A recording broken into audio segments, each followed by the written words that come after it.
or in American states, it's been for wrongdoing, genuine wrongdoing, and we're just this is just a political difference of opinion. The way you solve those is at the ballot box. Well, Smith is now one of 20 United Conservative Party caucus members facing recall campaigns. And a new report says Canada's 3 largest provinces are lagging behind the rest of the country when it comes to policies and outcomes aimed at tackling the housing crisis. The assessment by the University of Ottawa's Missing Middle Initiative says Ottawa, British Columbia, and Quebec are performing the worst overall. Missing Middle Initiative founding director Mike Moffat says part of the reason for that is harmful policies like high development charges. I think it's one of the biggest contributors to the crisis. Now, there's certainly a lot of other things going on, but those development charges end up making it more difficult and expensive to buy homes. New Brunswick and Prince Edward Island each scored the highest grades in the country. That was your 620 CKRM News. Read more stories from around your community and around the province at sasktoday.ca and 620ckrm.com. Tonight, we're looking for the flurries to end, then mostly cloudy and breezy. A low of minus 26 with the wind chill. It will feel like minus 40. Tomorrow, mostly sunny, cold. Areas of blowing snow. We're going to sit steady near minus 26 tomorrow night, clear, and a low down to minus 30 with the wind chill. It'll feel like minus 42. Saturday, mostly sunny, but we are cold, minus 22. Sunday, a little better, partly sunny and a high of minus 4. And then looking ahead to Monday, partly sunny and a high of minus 1. Currently, downtown Regina, we have snow. It's minus 17. With the wind, it feels like minus 29. Broadcasting from Century Studios in downtown Regina, Harvard Media presents The Sportscage, where Saskatchewan comes to talk local sports. Brought to you by Access Communications, trusted in rural Saskatchewan for internet, TV, and home security. Be part of the show. Call 1-866-767-0620 or text 306-936-6262. The Sportscage. Streaming at sportscage.com, our YouTube channel, and on the radio at 620 CKRM. It's a snowy Thursday. We're inside the cubicle corner of 12th and Rose, downtown Regina. Thank you. However you are listening to us on this snowy day in Saskatchewan, whether it is on the mighty 620 CKRM, or if it's through a stream coming through in crystal clear FM quality, or maybe you're watching on YouTube. Sportscage Hat Day. It's Thursday. We're going to give one of those bad boys away later. Thanks again for making the time. We got 3 hours for you. Participate. Participation is the word of the day. 936-6262. It's the Prairieland Rentals text line. Prairieland Rentals. I've been telling you they're the official Husqvarna snow thrower dealer in the area, 600 Albert Street. Look at that snow out there.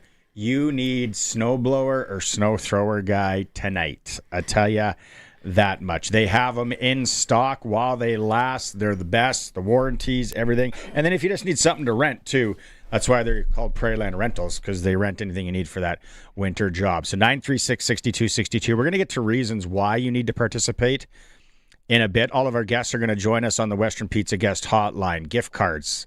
That's what they have. For the gift exchange, for the Secret Santa, you need a gift card. Why not Western Pizza? Why wouldn't a guy or girl? And then if you're potluck guy or girl, you got to bring something.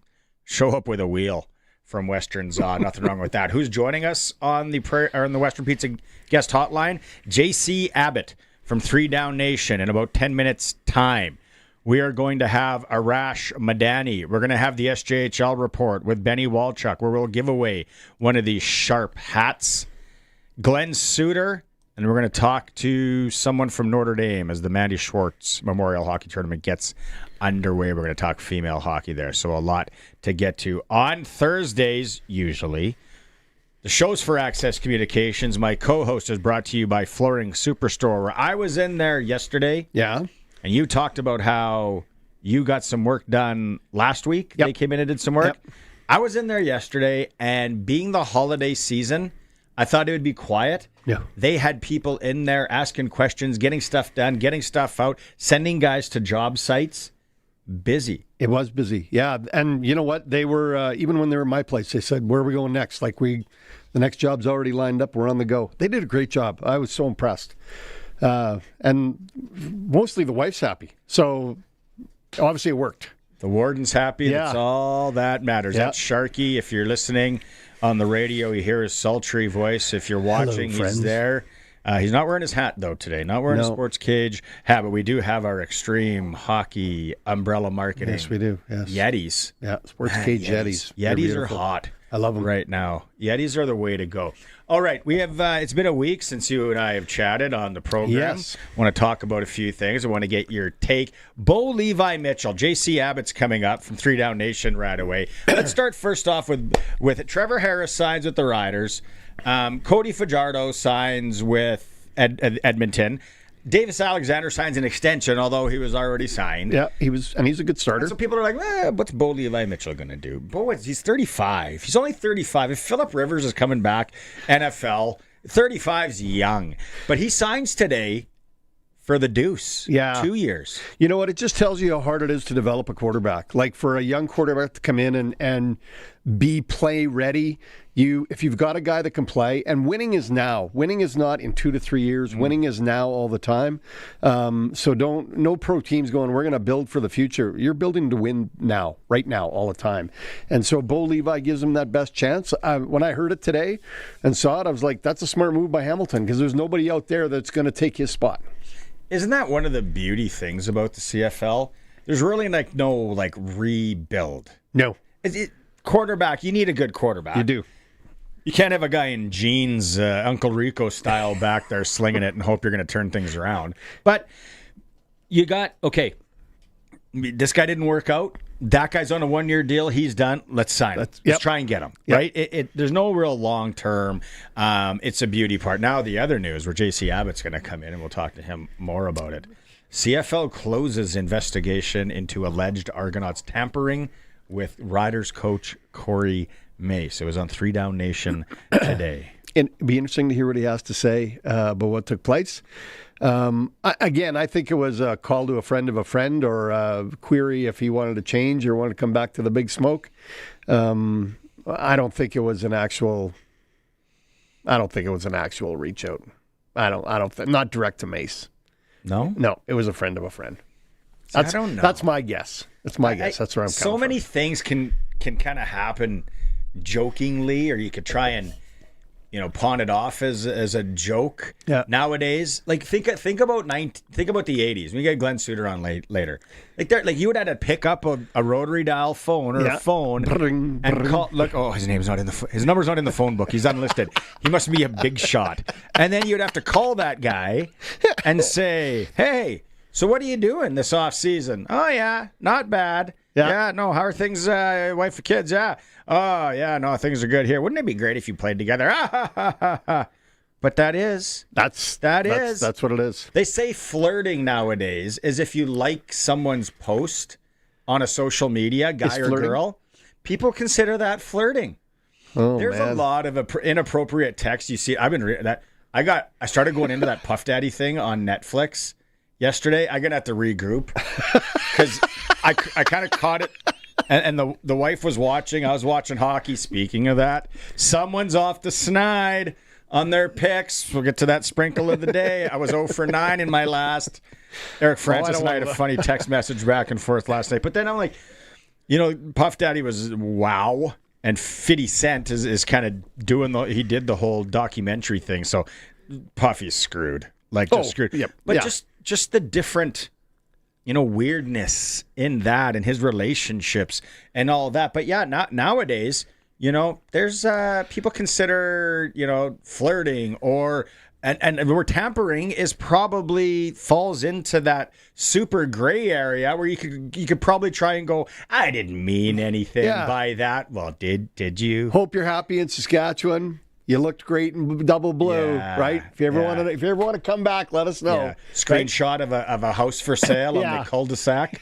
Wouldn't this house looks like something you would live in? Yeah. And boy, that flirting thing, that's thrown me off. Yeah. See, now you're worried. Now you're not through your phone. I'm many people like anything I post? Yeah. I don't even have anybody flirting with me. Big hunting guys. Yeah. Yeah. No, hey, to deep dive on and going down rabbit holes on things, it's really weird. But I think what do I think really happened in this? I Like think you it say. was an inappropriate Communication. It was a like you say, a text or a response or a congratulations. and ballsy on the Argos for thinking that he would entertain it. That's like deep V-neck guy that's seen better days trying to pick up the absolute dime. It's like wheeling into the club shoot your shot, but it ain't happening, brother. So I think that there was something there. Will we ever know? That's the other thing with the 3 down nations, and JC's gonna have to clear this up. I think it's a travesty where it says the matter is now closed. CFL representative wrote in a statement to 3 Down Nation, as per CFL policy, the league does not announce discipline involving teams or staff. I don't like that. Well, it's a really small league, and it's a really small Then group. don't do stupid stuff. Yeah, exactly. Don't do stupid stuff. But it's a really small group. So, yeah. I mean, everybody knows. There's no secrets in the CFL. It's not like somebody's doing something that somebody else has no idea about. There's way too much communication within it. It'll be interesting. It'll be interesting to talk to JC. The other thing that we are, I'm actually curious to get your take on. Okay. This. What's your take on Philip Rivers?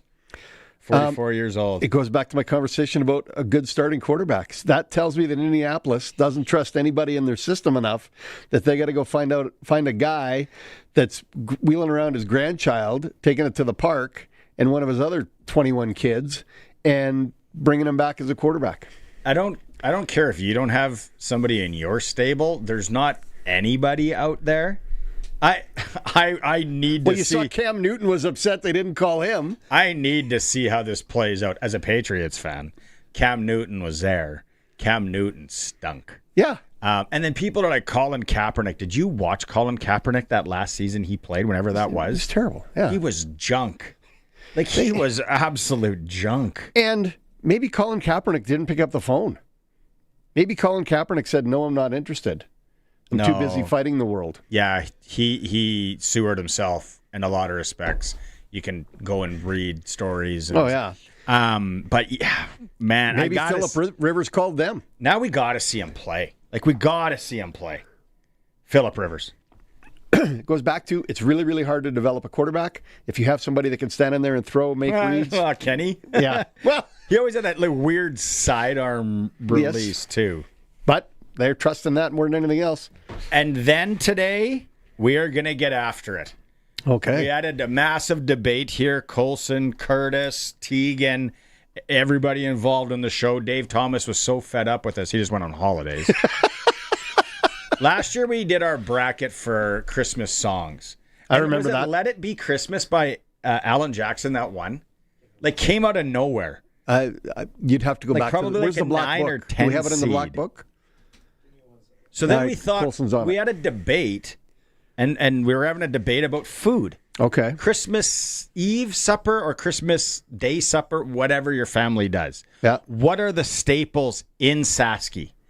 In Saskatchewan? What are the must-haves? And then we all started debating. Everybody's family is a little bit different, but there are a couple of Automatics. consistence. Yeah, autos on both ends. So we're going to we might have an eight-team bracket. Okay. 8 food bracket. And really see in Saskatchewan. Are we going main course and dessert? Yes. Dessert can be thrown.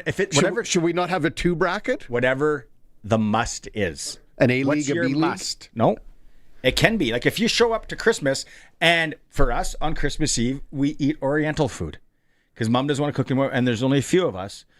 So but then there's a dessert that has to happen. Mm-hmm. So then we throw the dessert in there. That's where we're going to get to. We're going to get to bottom of this. We got it. Because I'm sick of arguing with everybody, and everyone's saying this and that, and it's Sasky, though. I'm really going to throw this off because my stuff's different. See? Yeah. That's where you can get weird. Yeah, it's weird. It's a Sports Cage. Sharky's in. We're going to go to break here. When we come back, we're going to be joined on the Western Pizza Guest Hotline by JC Abbott from 3 Down Nation. It was Let It Be Christmas, by the way, who won last year. Yeah. There you go. There you go. Jackson. Still a good tune. It's no hard candy Christmas, but it's a damn good tune. It's a Sports Cage. We'll be right back. You need to know what's going on in Regina, so get the scoop with the Regina Today newsletter, your backstage pass to everything happening in the city. It's quick, it's free, it's Regina Unfiltered. Get it straight to your inbox. Find the link to sign up at 620ckrm.com or text news to 306-936-6262 and get the link delivered right to your phone. Regina Today from sastoday.ca. Don't miss out.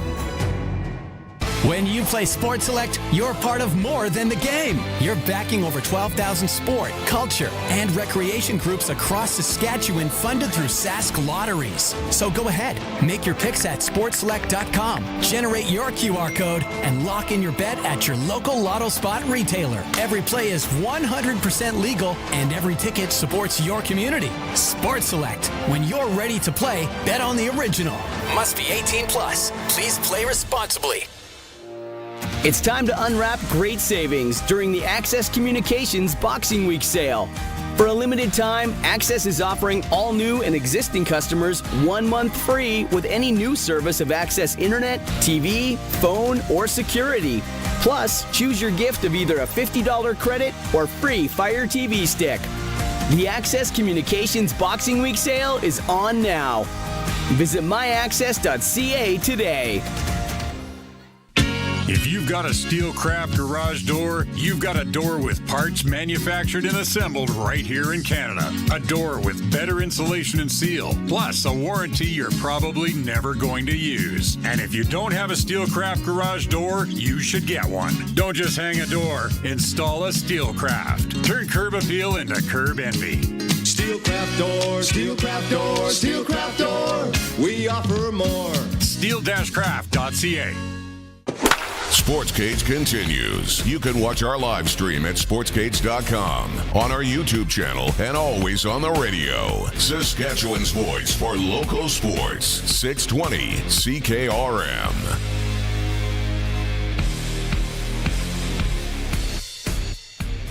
Welcome back for Access Communications.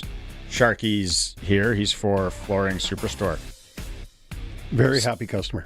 CFL news now. Let's go out on the Western Pizza Guest Hotline. We talked about it. If you got a gift exchange or a potluck, think Western Pizza this season, holiday season. JC Abbott is joining us from 3 Down Nation. Little known fact, JC Abbott and I have never spoken until right now. This is inaugural twirl. How's it going out there, JC? You should see the snow that's coming down in downtown Regina. Like, it is coming down, and it's minus 30 with the wind chill. How does that make you feel? It makes me feel great that I'm living out here in BC. It's a little foggy outside, a little chilly, but there's no snow, so I'm happy with that decision. I talked to a guy that's up in Whistler today. He said down the mountain, I've never been to Whistler. Neither have I. He said it's been raining for like 10 days straight. In fact, the roads are closed. In the valley, it's been flooding recently. I'm right on the water. I can see the American border. I can see Mount Baker in Washington State. I can see the ocean out of my front door. It's been more foggy and a light drizzle for us out here. But the valley's been hit pretty hard. Oh, that's making me jealous for starters. Not me. All right, we brought you on here. Story came out this morning. I read it. And I'm like, we got to get him on. CFL closes the investigation into alleged tampering by the Argonauts with the Riders. What can you tell us? What did you find out, JC? Well, the facts that we know about this case are fairly simple. There was an investigation into the allegations that the Toronto Argonauts tampered with Corey Mace, that they reached out to him regarding their head coach position without first getting express written permission from the Saskatchewan Roughriders shortly after the Grey Cup in November. The league investigated, and they have closed that investigation. The CFL says that they do not disclose whether there's any punishments handed out to teams or personnel in these situations. And the Toronto Argonauts declined to comment when asked if there was any punishments handed out. So whether there was a fine or some sort of punishment is unclear at this time. A lot of people are going to speculate that this is connected to the fact that John Murphy, the assistant general manager, is not brought back in Toronto. I want to be very clear here. We do not know that these two things are connected. This is a 5-13 football team. They very well could have been making those decisions in their front office for entirely different reasons. All we know is the investigation right now is closed. Okay, Sharky didn't think it was odd. I think it's odd that CFL doesn't disclose any discipline. For the casual fan, is that the norm? Are you cool with that? I'm not cool with that. It's certainly what the norm has been, or what at least what the CFL policy is when it comes to team or league punishments. Although they do occasionally break those conditions, right? When there's salary cap violations, they let that be known to the public. When they're taking away draft picks, that is informed. But in these lesser situations, very rarely do we get to see what happens behind the curtains. I think the same could be said a few years ago with the Chad Kelly lawsuit situation, right? That was all tied up from a player perspective with a suspension. We don't know if any punishments were handed down to the Argonauts or if they got a slap on the wrist or anything like that, because the league doesn't reveal that information. Personally, I think if Commissioner Stuart Johnston is committed to his vision of transparency, as he has said in the past, this is something that needs to happen. Fans need to know when there's a situation that it's being properly dealt with. Thank you. That was going to be my follow-up right there. Yeah. Okay, so here's my question. How big does Toronto think their britches are that they can go after the coach that just won the Grey Cup and had just signed a contract extension that somehow they're going to be that much sweeter an environment to go to? Shoot your shot. Yeah. Shoot your shot. What do they think of themselves? Like, tell me. Well, I think it's a valid thing to shoot your shot, as you just said, right? When you want to be the best, you go after the best. And I think there was a conversation at that time that it would not have just been Corey Mace as head coach of the Toronto Argonauts. They would have potentially added on an additional title, whether that be actual GM or assistant GM, co-GM, whatever the structure would have been. It would have had a football operations title, which would have been accompanied by a promotion and potentially a pay raise. Now, Corey Mace has indicated he's not really interested in being a GM at this point in his career. I think it was unwise for the Argonauts to make this advance if they, in fact, did do what they are alleged to have done. But you go after the best. I mean, look, Saskatchewan did it less than a decade ago when they went after Chris Jones on the eve of him winning a Grey Cup with Edmonton, right? Where are you finding this old garbage from? Where is this old news, fake news coming from? Do you think... I don't know what it was. Sharky's thinking that it was an indirect. I'm thinking it was an indirect. Total speculation on what we're thinking. I think there's something there. Do you feel that this is maybe more common than we think? I think in general, tampering, whether it's exposed or not, is fairly common in the CFL, and it's almost unavoidable to a point, right? This is a 9-team league. Everyone has worked with everybody. The players, there's like 10 agents that represent the entire league. They represent the coaches too. Like conversations are happening behind the scenes, whether they're official or unofficial or inferences, all of which is illegal under the tampering policy. But they do occur. Now, whether punishments come down for this frequently, with this league policy, we don't know the full details. What I can tell you is I did the research.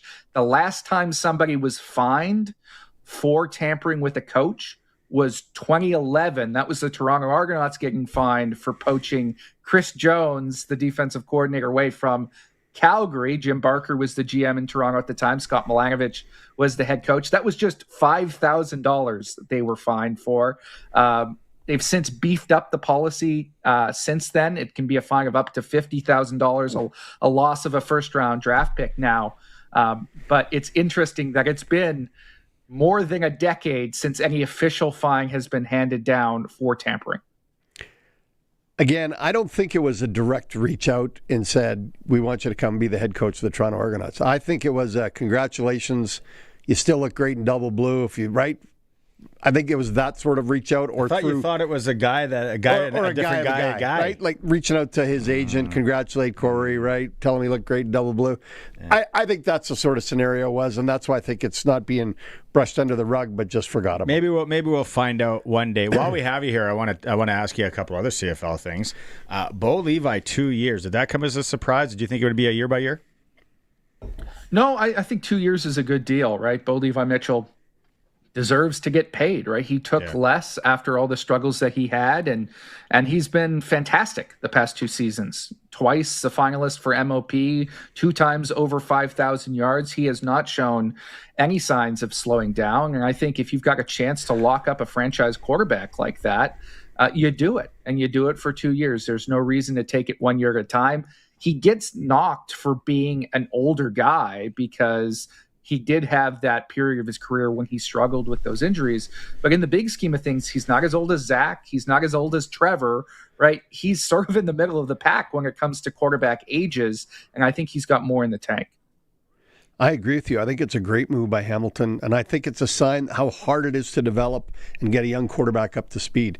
The only one that's really impressed that's come on is Alexander out of Montreal, but everybody else has taken a while to get ramped up to the point where you're really happy with what they're doing. Yeah, it's a long-term process with those quarterbacks. And Taylor Powell, I think a lot of people think that he is a guy who could potentially start in the CFL, but it's been a few years now, and I don't think they see anything from him that would force out an MOP finalist, right? They might like him a lot. We'll see what happens with his contract negotiations, as he is a pending free agent, and frankly might be the best remaining free agent quarterback available on the market because everybody else has re-signed. Somebody may want to take a shot at him as the next guy, but at this point, there is nothing guaranteed. You stick with a proven commodity in Bo, who is playing at the top of his game. Okay, with that, I'll ask you, who do you think is coming back in the fold? We got Harris and Stevens. Who do you think? Do you think Cohen and Mayer are both back in Saskatchewan? What's your gut say? I don't have a real read on the quarterback situation in Saskatchewan. I think Jake Mayer is as good a backup quarterback as you'll find anywhere in the CFL. Now, I was fairly low on him as a starter, but he was a competent guy when he had the reins in Calgary, and he took them to the playoffs. That can't be ignored.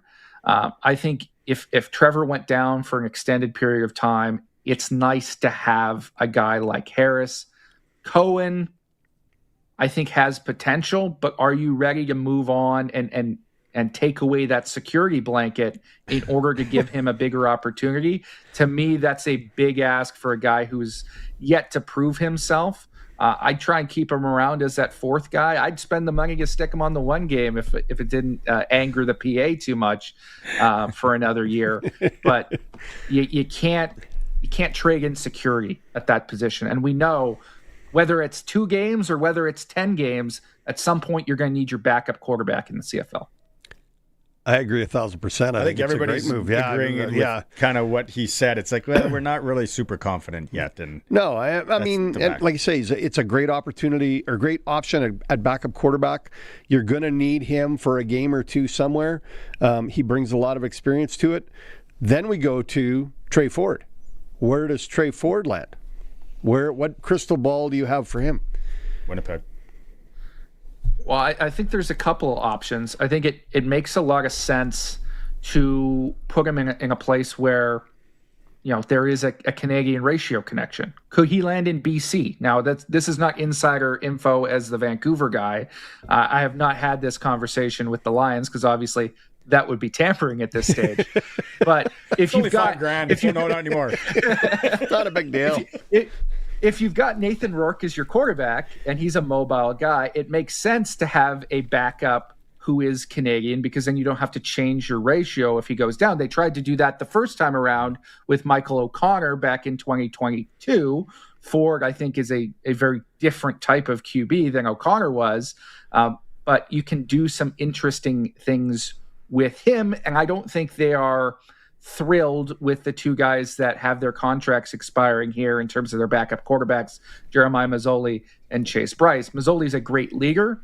I don't know that he has what it takes to be a quarterback in the CFL anymore. And Bryce has been given his opportunities. They've waited around for 3 years, and he hasn't shown enough to be handed the reins as the primary backup. To me, that would be an option. I think Winnipeg is also an option,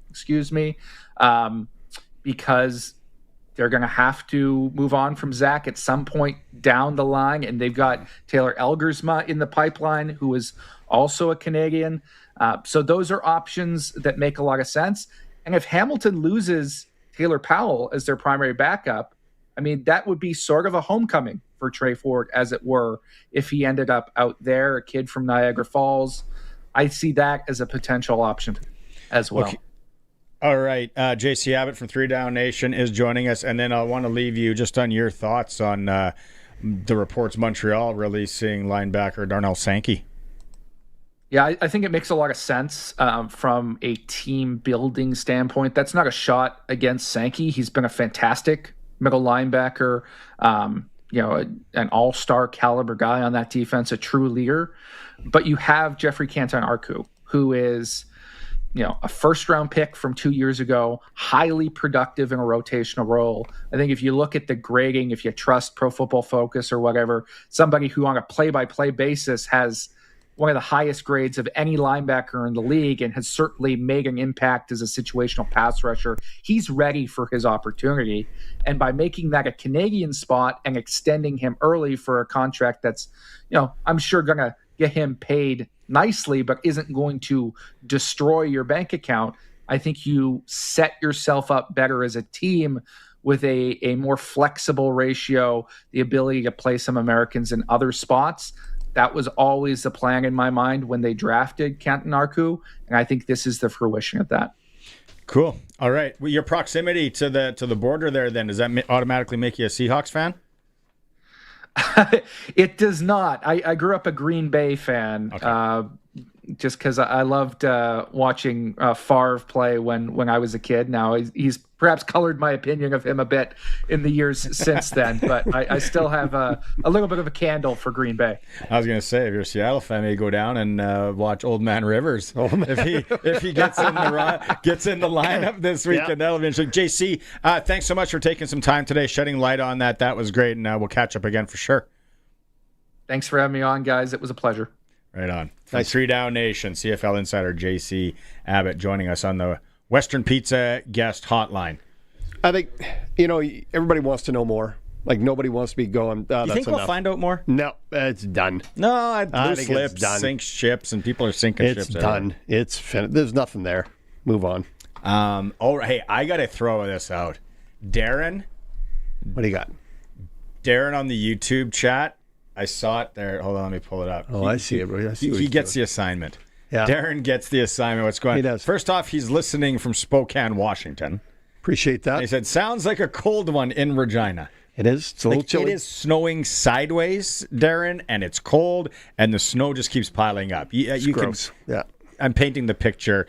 Drive safe if you're out there. Any accidents, anything you want us to report, 936-6262. But Darren says, as we get to our brackets, here's our first votes.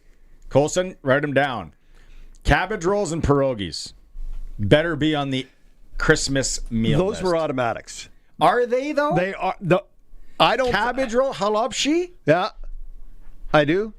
Petaha for sure. Petaha for sure. So, but because that's mine. Everybody likes the cabbage roll. My mom makes the mushroom sauce. Oh, okay. Yeah. I could bring you some back. I'd like that. I smuggle some back out of the alphabets after Christmas.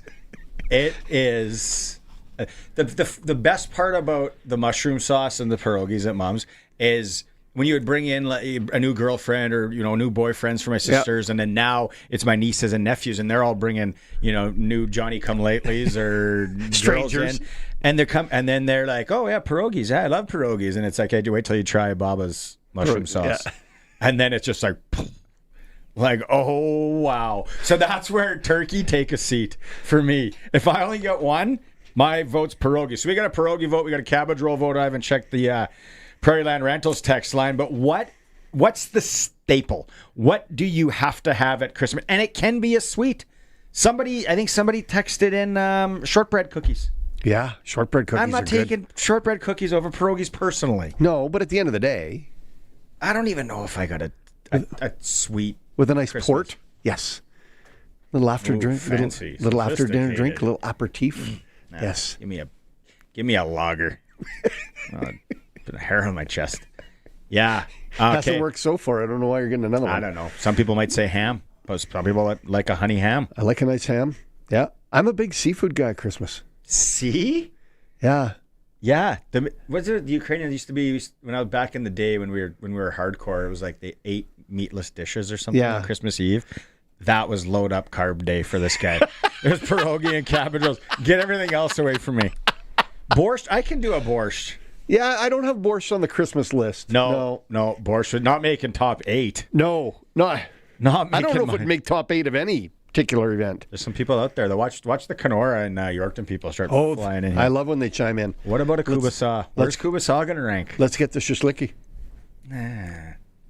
Not a massive fan. See, I am. Personally. Yeah. 936-6262, Prairie Land Rentals text line. There, I'll get to this. There's a suite that I knew someone was going to send in. I knew that was coming. Is it my favorite? We'll find out. All right. After the break, it's the Sports Cage streaming, watching through our YouTube channel at sportscage.com. Out on the prairies, the cattle have started their own hockey league. Problem is, between periods, they still need water, and no one's skating to the penalty box for a drink in -20 weather. That's where Keln Solar comes in. With solar livestock watering systems, you can drop a pump just about anywhere. No grid, no trenching, no drama. So let the cows keep playing. You move the water. Keln Solar. They move water because your cows won't. Visit kelnsolar.com. Back to our regular spot, Pump Jacks Cathedral. You know, I thought Pump Jacks was a kind of boot polish till last month. What are you getting? Kerwin's crispy ribs and a cold pint of local craft. Crispy, meaty, beautiful. You had me at meaty. Plus, we got live music on the weekends, big screens. This place is basically my second marriage. And way cheaper than the first. On the corner of Albert and 13th, Pump Jacks Cathedral Saloon and Steakhouse. Come early, stay late. The place where friends meet.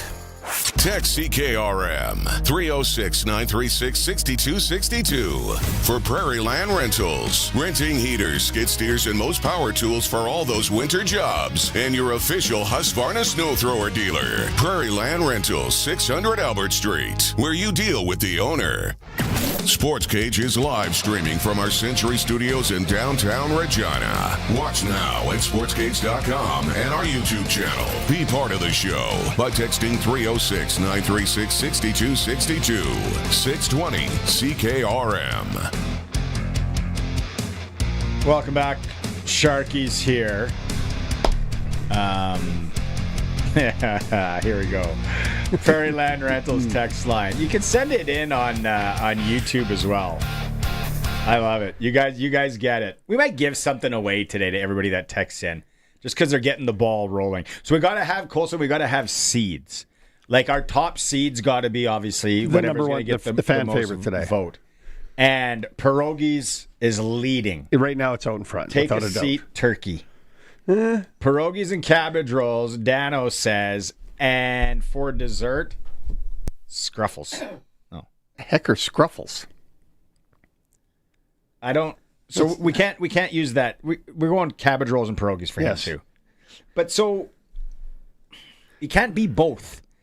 Like it's got to be one. Like what's the one thing? If you only could have one. You're saying pierogies and cabbage rolls can't be one item. They got to be. They're separate. It's like saying a hamburger and a chicken burger.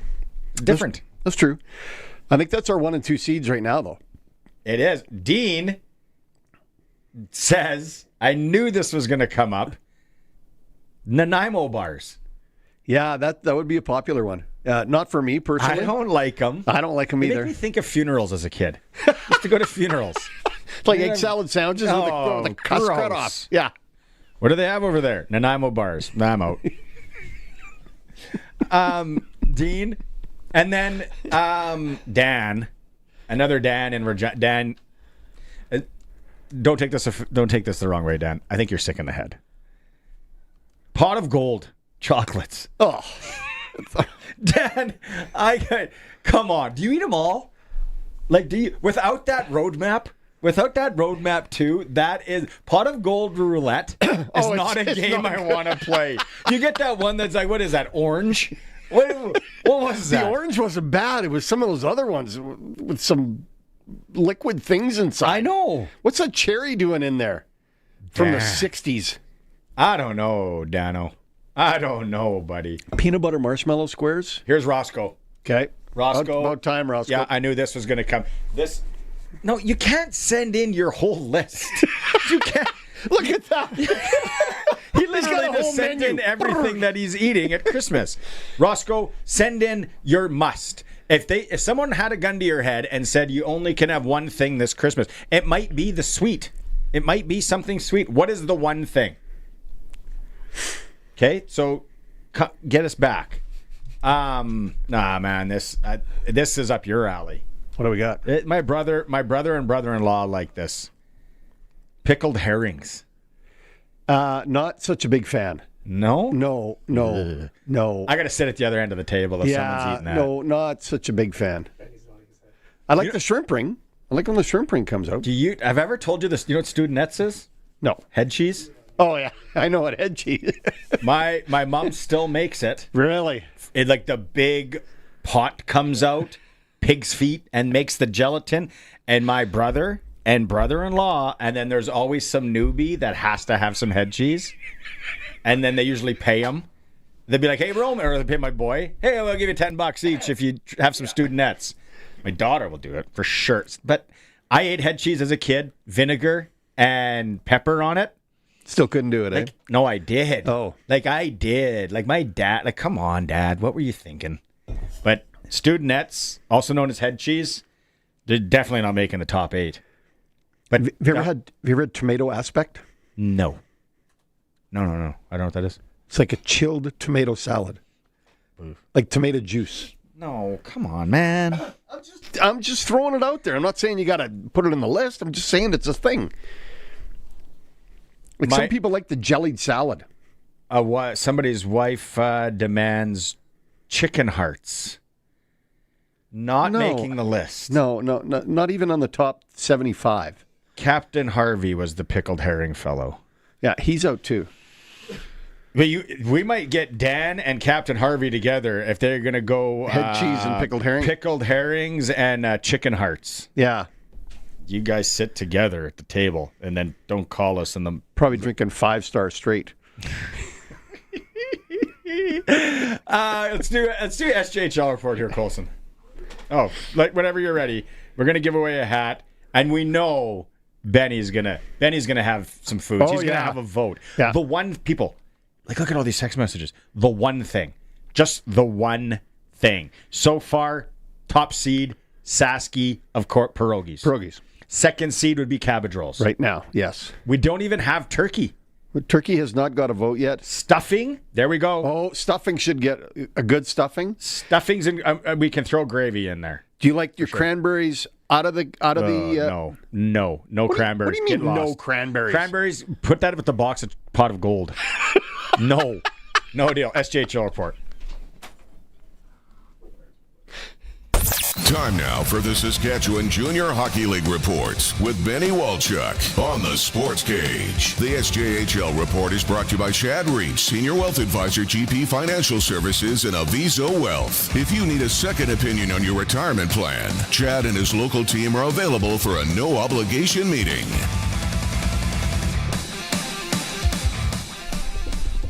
So, where's the stash? You've had head cheese. You've had Studenettes.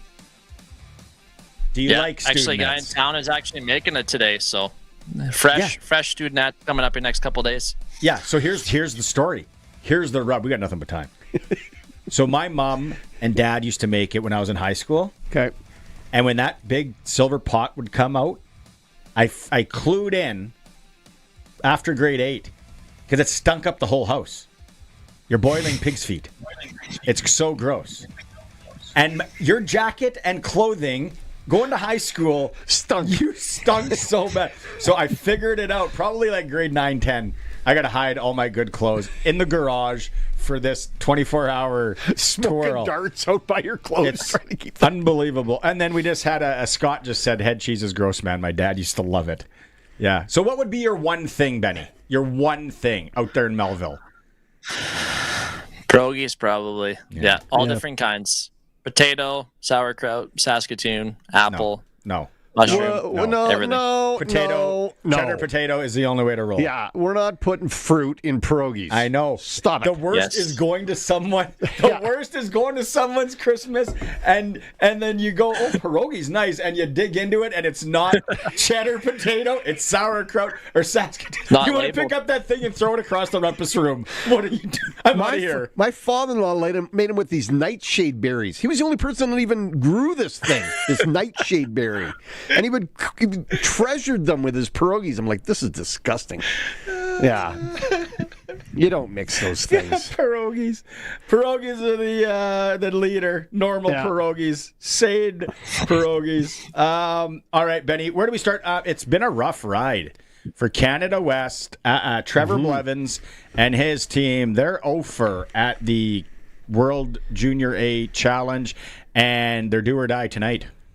Tomorrow. Yeah, they are. Tomorrow. It's been tight games. Just haven't had that goal score that they need. So I know it wasn't the tough one last night against the United States, but hey, here's a 4-team tournament. You only need to win one game to head to the championship final. So big game tomorrow. If they win that one, they're in the championship final, and everybody will forget about the round robin. But yeah, it's been a tough goal. Good goaltending. Tate Timmerman's very good for the Canada West, and of course Rylan Hugh of Saskatoon from the Humboldt Broncos. He's had a good tournament as well. So yeah, no, hasn't been in the tournament they were looking for, but that's the round robin portion. Playoff round is back. Okay, before we get to the league and some games this week and the power rankings, the Viking Cup roster was released. Again, just brief people what the Viking Cup is and what can you tell us about the roster? Yeah, Viking Cup was an event that happened in the early 2000s, and it was a SJHL squad plays against some college teams from across the world. They play some ACAC teams, of course, in SAIT. The Augustana team will be taking part this year in Camrose, Alberta. So it's kind of a chance for 20 and under players to showcase themselves for some college scouts, some youth sports scouts, and a little bit of an all-star game. So it's going to happen December 27th to early January in Camrose, Alberta, and Saskatchewan's name. And what a roster. I think, was it 8 or 9 of the top scorers going to be at the event, top couple of D-men in the SJHL. And I know Rick Oakes, the general manager of the Melford Mustangs, he asked 22 players and 20 of them accepted. 2 couldn't play because of injury. So it was a great response for the SJHL squad. And it's one of those hit and miss. All these guys they played a lot of hockey here the last few months, and they want to have a little break at Christmas time, but they've elected to represent themselves and showcase themselves in front of some scouts. So hats off to all the players and coaches that are kind of taking time out of their holiday schedule to take part in the event. And it's kind of hit and miss. I know a couple of players are going to miss some games with the teams. I know January 2nd, Yorkton plays Malville, and they're going to be missing a couple of guys due to the event. So it's hit and miss here with some of these key players. You never know how much those points will mean as the season goes on. But a great event happening in Camrose. Looking forward to them to represent the SJHL. Benny, I'm looking at the power rankings, the SAS power rankings you've got online, and my question is, what has Weyburn got to do to get some love? They're first in the division, Bungie division. They got 17 wins. You got them ranked 5th. Behind Battleford and Estevan. Go to the Sportscage. Those aren't my rankings, Sharky. What are you doing, Sharky? I'm looking at the SJHL ones online. Take a seat, head cheese guy. Okay. There it is. That's a little better. Benny. Yeah. This is the guy that knows. Okay, thank you. Yeah, that's better. So I give him some love right there. There you go. I'm like, who's doing this? Okay, but why wouldn't the other guys? Yeah, who's making this other list up? No, I don't want to give names. I just want to know why. What are they not seeing that you're seeing? I've seen Weyburn lots, and they're tough out. They've had some injuries. Lucas Schmid, their captain's been out for the last week or so, and then they went into Whippo without him and beat the Nipawin Hawks last night. Scored 4 goals in the third period to beat them 4-2. So they've been very good. Their goaltending, they've traded away their 20-year-old netminder. They got 2 younger guys, 19-year-old and 18-year-old, playing net. Nate Stevens played with NAX last year, the U18 program, and I think he only had 1 loss playing that. A very, very good team there in Alberta. So he's kind of showed up the goaltending with the Preston Patino from Yorkton, and they've been outstanding. So I got to give them some props. They've been very good. Team, like we said off the top, they lost a lot of players from last year's finalist team, and they've been able to kind of fine-tune their roster a little bit for Cody Mapes, and they've been very, very good here. So we're going to give them some love here at number 3. All right. Game of the weekend or games. Hopefully the road conditions improve. Nothing tonight, so that's a good thing. But, man, I got Saturday Nipawin at Kindersley. That's the one I like. Yeah, that's a big tilt. Two teams battling at the top. Yeah, Nipawin's had a great year. They had a tough one last night, as we mentioned, but you got to give that one. Malvo and Estevan home and home series this weekend to kind of, if Malvo wins a couple of games, or they can go right towards the top half of the Bungie division as well. So we're getting to the handful of games here before Christmas. These are all very, very huge for these teams, and a lot of teams have taken next steps. A lot of teams like the Humboldt Broncos, the Melford Mustangs have kind of dropped off a little bit. So if you can get some little momentum going into the break, it could be a good thing for your team. Mine would be Flin Flon in the Battlefords for a double dip. Double dip, yeah. Friday and Saturday, because Flin Flon is really good at home. I need to see Flin Flon on the road and Battlefords. No, Grady Hodges' boy, signing a letter of intent or whatever they call it. To go to Battleford next year. That's good. Staying at Grandpa's? Probably. Yeah. Maybe. Yeah, I would imagine. Never know. If he makes head cheese, hide your clothes. There's a hot tip. All right, Benny. Thanks for doing this. Nice hat. How many requests did you get this week for these sweet SJHL Sportscage hats? I've had a few. A lot of them want them for Christmas, so we'll see how nice they've been down the stretch here to see if they can get a Christmas gift from them. But yeah, it's been great. We're getting into the last stretch here, and a lot of people want these hats. Some people don't like the color because it gets all dirty, especially the farmers around here, but they can wash that off. It doesn't matter what color they're wearing. It's dirty anyway. Get them a nice hat. All right. Travel safe, Benny. Thanks, bud. Thanks, guys. Appreciate it. Merry Christmas. Happy holidays. You too. Benny Walchuk. It's the SJHL Report brought to you by Senior Wealth Advisor, GP Financial Services, and Avisa Wealth. Chad Reach, you have an employee plan, like a lot of people have employee plans. Yep. And you just think, keep putting money away, things must be good. You better get someone, just another set of eyeballs on it. Always. To check it out. That's where Chad Reach and his team can do it. Job changes, life changes. If you're, thinking of retiring from the farm, good Craik, Saskatchewan boy, get Chad Reach and his team out there working for you. Give them a call. They'll come and check things out. All right, we got to go to break. And then we got to get to some of these messages on food. Terry in Montana, come on. What did he throw in? Tell you when we get back. It's a Sportscage. All right. The Country Music Rewind with Colin Lovequist. Hey there, we're going to take you back to the year 1992. There was a lot of different styles and eclectic tastes back in the day, and the early 90s was just one of those dominating time periods of country music. The Country Music Rewind with Colin Lovequist. Brought to you by Crawford's No Frills. Saturday afternoons at 4 and Sunday afternoons at 1 on Country's Greatest Hits, 620 CKRM. It's home reno season, and with that Regina wind chill, you're better off renovating than relocating. Stay productive with a little help from Freeze Tallman. From drywall and molding to installation and interior doors, they've got everything you need to renovate your space. Freeze Tallman's delivery team can also deliver right to your home if you live in Regina, Fort Capel, or anywhere in southern Saskatchewan. Freeze Tallman's got you covered this reno season. Visit freezetallman.com or see them in Regina or Fort Capel. Freeze Tallman. Let's get you building. Ready to raise your shower game? Rent a water heater and water softener together from Reliance Heath and turn every shower into a spa-worthy experience. Right now, when you rent a new water heater and water softener together, you'll get $400 back, sent by check after installation. Why settle for meh when you can upgrade your whole home's water and get big cashback savings? Don't miss out on this limited time offer. Call on Reliance. Call on Reliance Heath today. It's time to unwrap great savings during the Access Communications Boxing Week sale. For a limited time, Access is offering all new and existing customers 1 month free with any new service of Access Internet, TV, phone, or security. Plus, choose your gift of either a $50 credit or free Fire TV stick. The Access Communications Boxing Week sale is on now. Visit myaccess.ca today. It's time for the Sports Ticker, brought to you by Reliance Heath Water Heater Rentals. Bundle and save with Reliance Heath. Rent a new water heater and softener together and get $400 cash back. Call on Reliance Heath today. Well, what do you know? The CFL has concluded its investigation into the Toronto Argonauts for allegedly violating the league's tampering policy. Through its results remain unclear.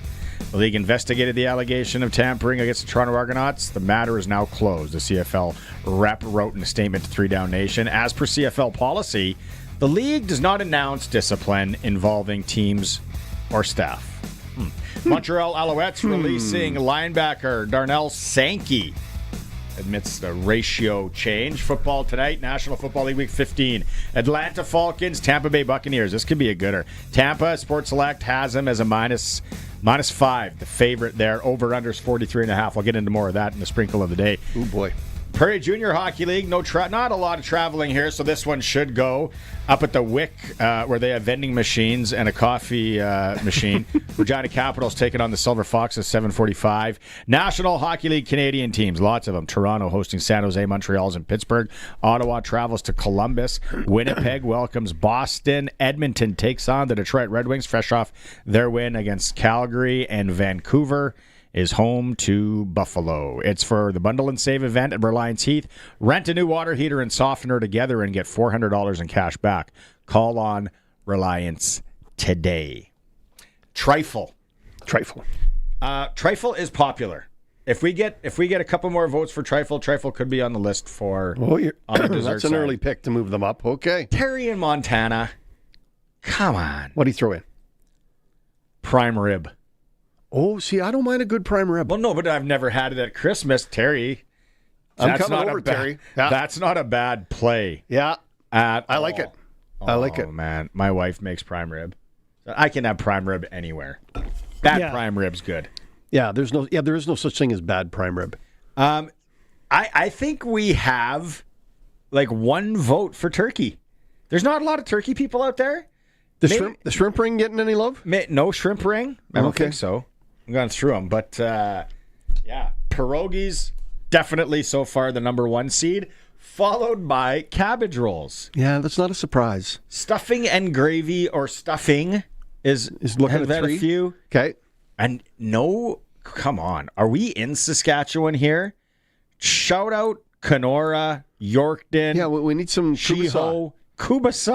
Where's the sausage? Yeah. I don't care if it's Grayson, Ukrainian Co-op, Waka, Drake. You know what we have around us? We got a few different. It's like a sampler. It's like a Kubasa sampler. But there's a place just outside of Saskatoon going towards PA where I'll be driving Friday night. Okay. It's called Grunthal. Okay, it's off the road. It's big Mennonite country around the New Lodge area. Yeah, so north. And it's Valley Meats. Yep. And they have, it's like a Mennonite sausage because it's just a little bit drier. Yeah. And I grew up on that. It is so good. I'm getting hungry as we sit here and talk about this. So am I. I still couldn't eat pickled herrings. No, I couldn't do that either. No. Yeah. Oh, there is a funny one that we got to read in the next hour from, who sent it in? This one here. Kim in Kelowna. It's hilarious. Hour 2, we got Arash, Madani, sprinkle of the day. We'll talk more on the Festive Feast bracket, Sportscage, streaming at our YouTube channel at sportscage.com. This is 620 CKRM, a Harvard media station. Available everywhere in high-res audio with the CKRM app. It's 4 o'clock. Good afternoon. I'm Corey Atkinson from the SaskToday.ca newsroom with your 620 CKRM news. Premier Scott Moe has announced a big shakeup of his cabinet. He's bringing in many new faces while relieving Tim McLeod as head of public safety. Moe says the decision has nothing to do with McLeod's competency in handling destructive wildfires this summer. But it was a tremendous workload for, a person that is still raising 2 children. To have not 2 files, but multiple files, and then have the work workload that we saw even this past summer, and I was very, in addition to that, the house leadership that happens. McLeod has faced criticism from Danair Beach residents after half the community burned in a summer wildfire. David Merritt is back in the familiar role as Ag Minister. Merritt told reporters following this morning's cabinet shuffle that he is honored to be back. It's humbling to be back in the ministry. I enjoyed it there the 6 years I was there, but for the Premier to give me this honor back, very humbling. Merritt replaces Darrell Harrison, who is no longer in cabinet and is expected to serve as chair of one of the legislative committees. Mo's shuffle means new blood at the cabinet table, with some rookie MLAs taking on major roles. One of those new ministers is Weyburn-Bengoff MLA Mike Uyghur, who takes on the role of Community Safety Minister, which is responsible for corrections, policing, and the Saskatchewan Public Safety Agency. Well, I've been lucky enough to sit alongside Minister McLeod as his legislative secretary, learn from someone who I respect greatly, and I think he's done a very good job in the file. So I'm going to pick up where he's left off with some of the good work that he's made. Previously, McLeod held those responsibilities while Uyghur was provincial secretary. The minister in charge of Canada-U.S. trade says he has no reason to believe the Trump administration is preparing to tear up the free trade agreement with Canada and Mexico that is due for renewal next year. Minister responsible for Canada-U.S. relations Dominic LeBlanc says the Mexicans have a similar read on the situation, that the United States will review the Canada-United States-Mexico agreement rather than rip it up. LeBlanc's past year has included numerous trips to Washington to negotiate in an effort to defuse the trade war initiated by U.S. President Donald Trump. He says the United States calmly launched its consultations for the review of CUSMA, and the American Trade Ambassador Jameson Greer says the U.S. would follow a fairly traditional process for these kinds of agreements. John Kennedy, The Canadian Press.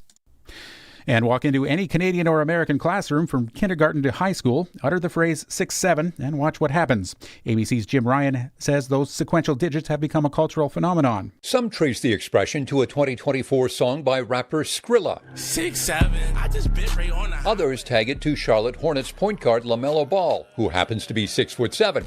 A third theory is that it doesn't mean anything, that it's just an inside joke among Gen Alpha. Regardless, the In-N-Out burger chain got so tired of hearing this, Yes, number 6-7.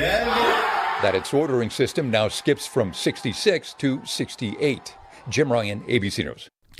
That is your 620 CKRM News. Read more stories from around your community and around the province at sasktoday.ca and 620ckrm.com. Your weather is next. Brought to you by Line X Regina, Serious Protection, Killer Lux, 1865 McCarra Street. Tonight, we're looking for the flurries to end, then mostly cloudy and breezy. A low of minus 26 with the wind chill. It will feel like minus 40. Tomorrow, mostly sunny, cold.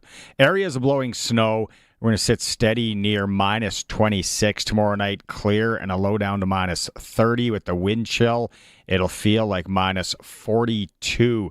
Saturday, mostly sunny, but we are cold, minus 22. Sunday, a little better, partly sunny and a high of minus 4. And then looking ahead to Monday, partly sunny and a high of minus 1. Currently, downtown Regina, we have snow. It's minus 17. With the wind, it feels like minus 29. For 40 years, the team from Line X Regina has been protecting vehicles across Saskatchewan, and we're changing with the times. 3 generations of our family have protected your vehicles. Our business has evolved, and we're not stopping now. The next generation is here. Same family, same commitment, ready for the next generation of truck beds, rocker panels, trailers, bumpers, and running boards in all kinds of colors. Line X Regina, 1865 McCarra Street, the next generation of protective coatings. Broadcasting from Century Studios in downtown Regina, Harvard Media presents The Sportscage, where Saskatchewan comes to talk local sports. Brought to you by Access Communications, trusted in rural Saskatchewan for internet, TV, and home security. Be part of the show. Call 1-866-767-0620 or text 306-936-6262. The Sportscage. Streaming at sportscage.com, our YouTube channel, and on the radio at 620 CKRM.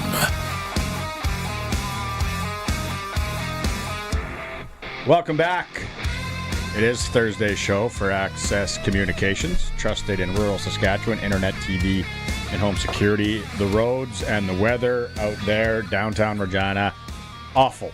Keep us updated. 936-6262, Prairieland Rentals text line. If you see maybe some traffic out there people should know about, or the highways or anything like that, we'll pass it on the best we can. If you're watching the stream, there it is. The Sportscage SJHL hat. Good looking bucket. Thanks to our friends at the SJHL for getting these done. We're down to I don't know, less than 20-ish for that. Thanks to Chad Reach of Visa Wealth, Senior Wealth Advisor, GP Financial, for sponsoring. So we're giving this away today. And Colson said, everybody that plays along, texts in. On the bracket? As we build this bracket. All right. As we build, can you just put that over on the side there? Maybe show it later to people watching the stream. CFL news quickly. If you missed it and you're tuning in, Arash Madani stuck in traffic. So he's going to join us in about 20-25 minutes time. So Darnell Sankey, he's been released by the Montreal Alouettes. I don't know how long he's going to last in the free market. Not long. Not long at all. Not long. The other news today, the CFL closes its investigation into alleged Argonauts tampering with Riders coach Corey Mace, and they kind of said they didn't say anything. They said we've closed it, and we're not saying if anyone was fined or anything. None of your business. JC Abbott was on from 3 Down Nation in hour 1. Well, maybe we run that in hour 3 for people that missed that. Doesn't know much either. Nope. I think it's common. I think it's and he said he brought up the good point of it's a small league, 9 teams. That's what I said too. He said there's only 10 agents. They could all get together and have a conversation and tell everybody where to go play. There's dudes on other teams living, with dudes in houses, and it would it wouldn't be that far. And then Bo Levi Mitchell signing a 2-year deal with the Hamilton Tiger Cats. I've really grown to respect and like Bo Levi Mitchell. I appreciate his skill set and what he's able to do. And like Trevor Harris, he's aging like wine, not like milk. So, I think Bo Levi's been a great addition to Hamilton. And, he threw for 5,000 yards last year. This is a guy that can sling it. And he gives them the best chance to win right now. Benny Walchuk was on with the SJHL report. Mm-hmm. And then Benny Walchuk sends me this picture. Baking being done today. I don't think Benny's doing the baking. That is, and I bet you he is. He's a good guy like that. Yeah. Helping out. Well, he'd be testing for sure. That is some really good baking. Whatever those Rice Krispie ball things they got going on there. And then the peanut butter with colored marshmallows. Do you know the name of those? No. You know the name? Find it. Thank you, Benny. What is it? Butterscotch confetti. I love it. That might make the bracket. It should make the bracket. It's my favorite dessert. I love it. When I walk into Sherwood Co-op on Rochdale, they have it. It is hard to walk because of the thing right in the middle. I don't care what I'm going in there to buy. That butterscotch confetti and it's a big chunk, a healthy chunk. You're taking it. You can it's not share those little squares and grandma share this with family. Oh, is it good? I got to watch for that at the co-op. Butterscotch confetti. Okay, but this is where is who sent that one in? Colson? Oh, right here. Oh, this is good. Kim in Kelowna. Okay. First, I don't know if it's a he or a she. Kim. All 12 Ukrainian dishes for Christmas Eve. Okay, I thought it was 8 meatless dishes for some reason. I don't know. That's what we used to do. A little behind on the stream, but I will never forget the time a friend came over for supper and the chicken feet sticking out of a pot hit the table. Imagine that. First time? That's a legit story. First time you've ever seen it? You go, that bird's, what's wrong with that bird? I was the best man in an Oriental wedding. My best friends. And they were Chinese. Okay. It was such a cool experience.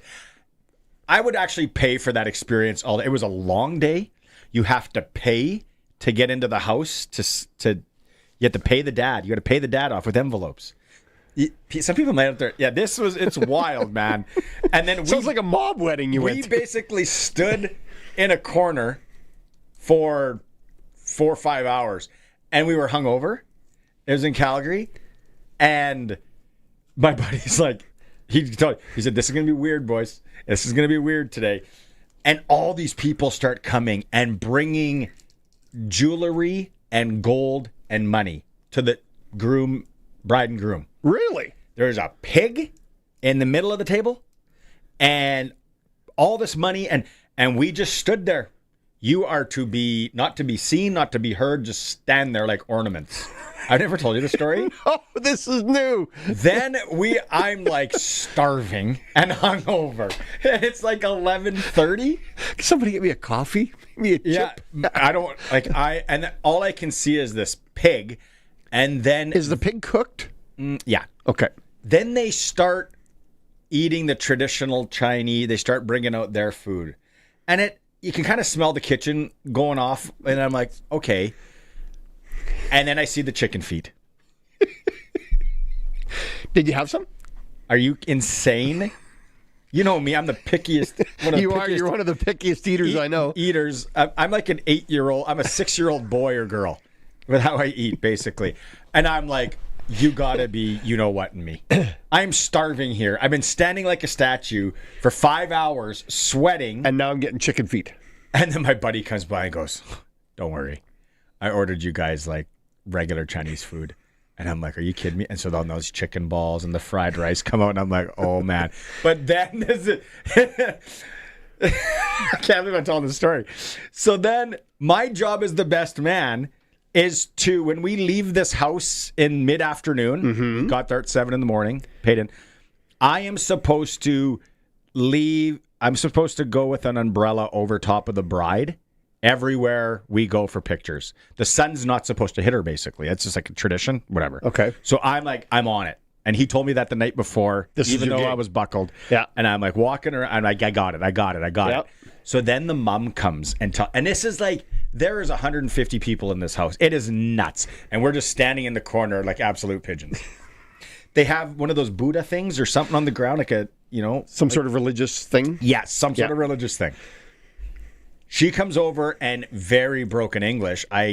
She starts explaining to me. She brings me the umbrella. And what your task is going to be. And she starts talking it's an emotional day. It's an emotional day.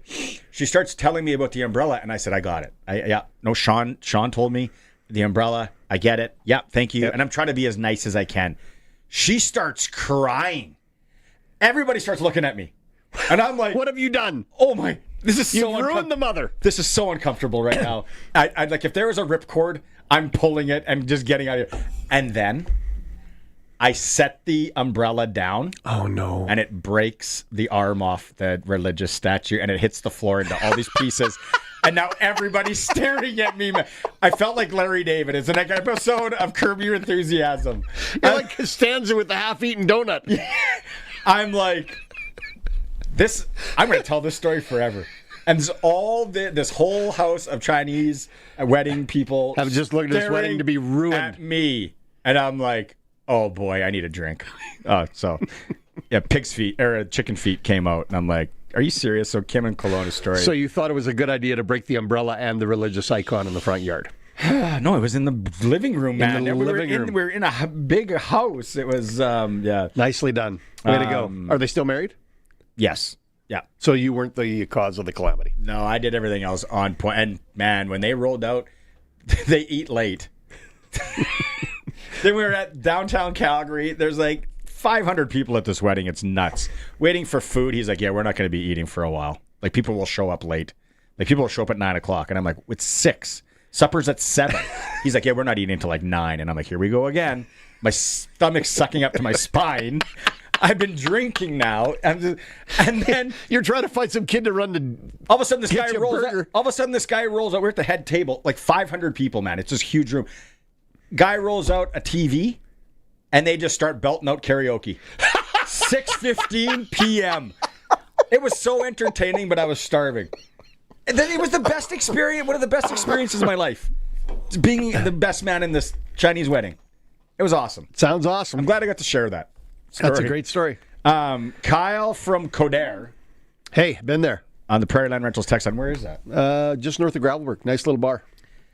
Cabbage rolls, but only if they're sour. Oh, Kyle, man. Kyle. That's what my wife thinks. Sour cabbage rolls are a good thing. Kyle, we're going to put it on the list, Kyle, but if we don't get another vote for it, it ain't making the bracket. Like, we're going to need a lot of votes for it. It ain't making the bracket. Pictures. Scruff Scruffles? That's what those are. Scruffles. That's the third vote for Scruffles. Oh, no, they've been called something else when I was served them. Well, I could be pronouncing it wrong, too. No. There's no R. It's Scuffles. Scuffles? Doesn't matter. Scuffles. Oh, Scruffles. there is no R. First time reading, boys. They're a mini crescent roll made from a sweet dough that is coated with cinnamon sugar mixture. Can't be wrong. Everybody's had those. Yeah, can't be bad. That is the third vote for those. Those might make the list. Is there another name for those? Cinnamon twist roll things? Yeah, cinnamon twists. Yeah. Kinda. Cinnamon sugar Scuffles or Ukrainian Scuffles. Cinnamon Twists is another one. Yes. Judy, I've heard of this, Judy. This is supposed to be off the charts. Okay. What is it? February 5th. For some reason, that day doesn't sound good. For the Kubasaw Sampler, you boys need to attend the King of Kubasaw competition in Saskatoon. Oh, I've heard of this, yes. Huge competition, and tickets sell out quickly. Judy P. Judy, if they need any, what is it, judges? Yeah. MCs. I heard that thing is awesome. Yeah, we can show up. February 5th at the Prairie Land in Saskatoon. How's the budget? Have we used up all the budget this year? Hold on. Alan Miller, not the one we talked to this week, the GM of the World Junior team, I don't think. He's got another vote for sour cabbage rolls. That's our third sour cabbage roll vote. No, 8. The people are speaking. Somebody's got to lose out first round. People are speaking. Yep. James in Regina doesn't want to participate in our tomfoolery and our festive feast. He wants to get at it with CFL. Sankey was a Rider fan favorite a few years ago, I believe, at contract time. Anthony Lanier got way more money for playing 10 games versus Sankey, all 18. But, geez, the big guy could sure dance. He was Fred Astaire at practice, then back on the one game. James in Regina. I don't think he's going to beat out Thurman at that spot. Jameer Thurman's doing a heck of a job at middle linebacker, and I think he's got himself locked in there. I can't believe Turkey's not going to make the bracket. So here, it's early. Okay, there's another one here. Someone actually made sense of this. Okay, and they voted for ham. Big ham vote. Did you see that one, Colson? Yeah, right here. Cabbage rolls and ham. Travis. Turkey at Thanksgiving, ham at Christmas. A lot of people think the same way. But Hungarian cabbage rolls, mostly pork and some rice. None of this just rolled up rice cabbage rolls. Ha. Is that sour? Is the Hungarian sour? I don't know if they're sour or not. The tomato soup, like the tomato cabbage rolls. Oh, it's so good.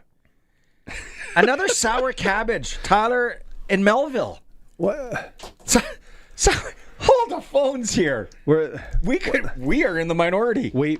It's possible, but I would disagree with it. If my wife's listening today, she's gonna be like, see. Like, no. Everybody likes them. No. Those they're still in our freezer. They're at the bottom. I know exactly where they are. Because you bring those out with me and the kids, good luck. Any Lamb fans over the holidays? What? I'm asking the question. I'm not making a statement. Captain Harvey Ryder's wife family made oyster casseroles. I've heard of that. What? Yeah, I didn't say I had it. I've heard of it. It goes with the pickled herring. Buckwheat cabbage rolls with sour leaves. That's a Ukrainian dish, isn't it? That can be a sour cabbage vote thing. You think so? Sour cabbage is making the bracket, I think, as we stand right now. Oh, it's gross. Like, no turkey. Yeah. Stuffing is struggling. How can stuffing be struggling at Christmas? We had tuna Nanaimo bars. Butterscotch confetti. Isn't that what it's called? Butterscotch confetti. Butterscotch confetti needs some more votes. Come on, kids. You know what I'm surprised we haven't seen yet? Butter tarts. That's mine. Butter tarts is an excellent choice, too. Yeah. And like when Benny brought up the peanut butter squares, I'm like, oh no. Because those are my number 1 and 2. Butter tarts and the peanut butter squares. Peanut butter confetti I like. I do. I'm a big fan. Yeah. You can't go wrong bringing that. No. And it doesn't matter where you go. It'll get eaten. Luck. Yeah. Unless you're allergic to peanuts, right? Is that a bad thing? Those people start. Yeah. No, but some people can die. I can die from too much dairy. I'm smart enough not to eat it. Clayton, sour cabbage wins hands down. Okay, our lady that made it We're getting for us samples. years shut it down We found another 2 ladies that will make sour cabbage rolls. That was a close call. We're going to need samples. Can't judge it till we get a sample. Is anybody else in Kubasaw land out there? Yeah, please, somebody. Kubasaw's got to make this bracket, or we're not in Saskatchewan. Somebody from Kenora, please, write in. Kamsack. You know what kucha is? Kucha? No. Kucha we used to have? It's the Ukrainian wheat. It's like a dessert, but kind of like a soup. It's cold. Kucha. Rice or wheat. As a kid, that was another thing. As a kid, I thought studenettes or head cheese was cool, and I thought this was. And then I got older, and I'm like, well, I'm not eating that. Borscht, though. Borscht could make the list. That's the second time you've tried to pitch borscht. It's not making the list. With a little sour cream. You're not stuffing it with beets. Where's my borscht people out there? You're not stuffing beets onto the list. Yeah, that's right. Some booze. Kevin, I get what you're saying, but I don't think we'll get, and maybe we'll get some votes for it. Kevin's like, Christmas morning Caesar, spicy, to clear the cobwebs from the long night before. I go beer and clam just because the Kubasaw and, well, no, it's Christmas Eve, so that's our Chinese food night. Yeah. Heartburn. You can't run all day. You can't run the 25th all day with heartburn. No. That's why I go coffee and Kahlua or Amaretto in the morning. Amaretto. Bum. Yeah, put that Amaretto in your coffee, that'll change your whole day. You ever had a Shaft? The drink? Go on. Yeah, you would like it. It's kind of potent. It keeps you up. It's a jolt. It's got potent's not the problem. Yeah, as long as there's not dairy in it. You just want to go to Clutch Performer time. Right. I'll tell you who it is. Okay. The Sportscage Clutch Performer for Nick's Service in Emerald Park. Your local Massey Ferguson Challenger, Rogator, Gleaner, and Fendt dealer. Call 781-1077. I think if we're watching this today and you're following along, you got to think, who's the Clutch Performer today? It's got to be Sour Cabbage Rolls. Coming out of the woods, like literally out of the backwoods and getting themselves to the front of the line. They're even, like, I'm even got them number 2 right now. Ahead of regular cabbage rolls. I might have to leave.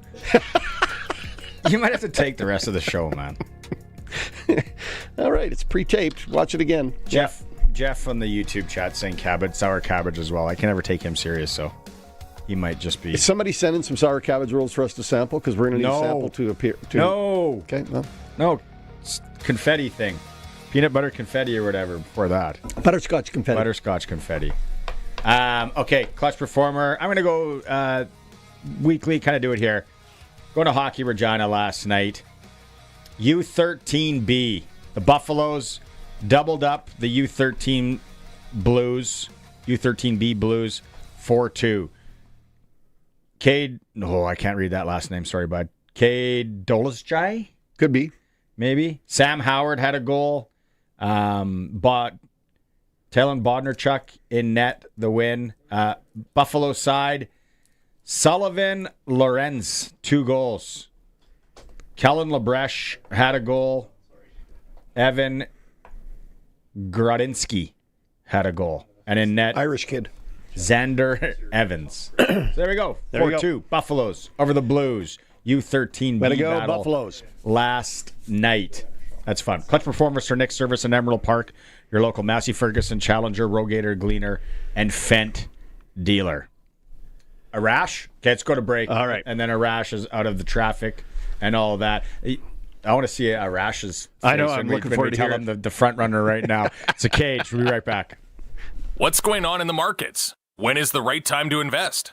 What should you do with your money today? When Lindsay had questions, she talked to Brian Golly. Living in very rural Saskatchewan, Brian makes it really easy to stay connected virtually, which is perfect for our busy young family. You don't have to plan your financial future alone. I've actually recommended him to a few people just because he's trustworthy and he's very easy to work with. Call Brian Golly of Smart Investing Solutions. 306-546-2533.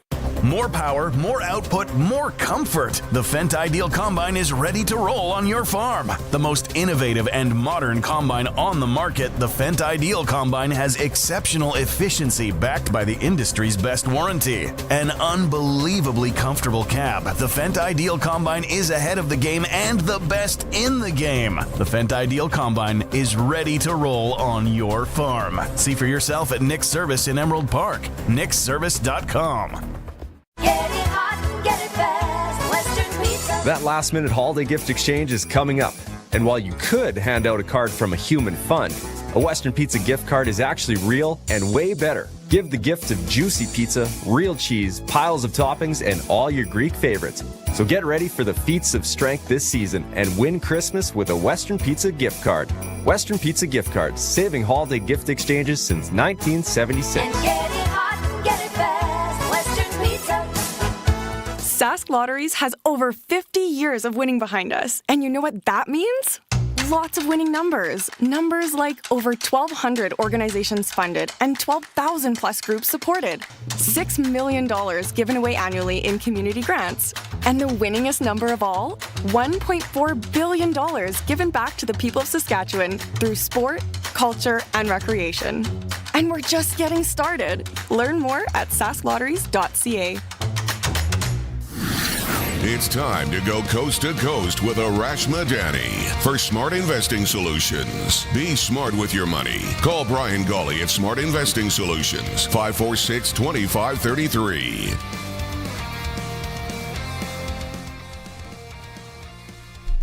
Have you ever had cabbage rolls, Arash? Oh boy, it's going to be one of those segments, is it? I'm not sure if I have. I'm not sure. Why are we discussing cabbage rolls? Because we're talking about Christmas food in Saski. It's a bracket. And cabbage rolls is a big Ukrainian thing, Hungarian thing. And then there's sour cabbage rolls, which is blowing my mind. They're getting a lot of votes. They might overtake pierogies in the bracket as the first seed. Sour cabbage rolls. Oh. Yeah. Okay. Well, maybe the next time you roll into town, we're gonna have to find a good place for a cabbage roll. It's good. It is. Yeah. Yeah. It's nice. It's different for sure. Pre-show cabbage roll, post-show, pre-show cabbage roll, post-show Western pizza. Yeah. Have you ever had pierogies? I have. Yeah. Okay. Okay. Pickled herring? He's from the coast. No. Oh, yeah. No. We just grill them, blacken them, or fry them in Nova Scotia, you know? What was Christmas Eve or Christmas Day supper in Truro, Nova Scotia, like for the family? Oh, Mom loved doing the whole turkey thing. She liked to host and do the whole thing. So Thanksgiving and Christmas.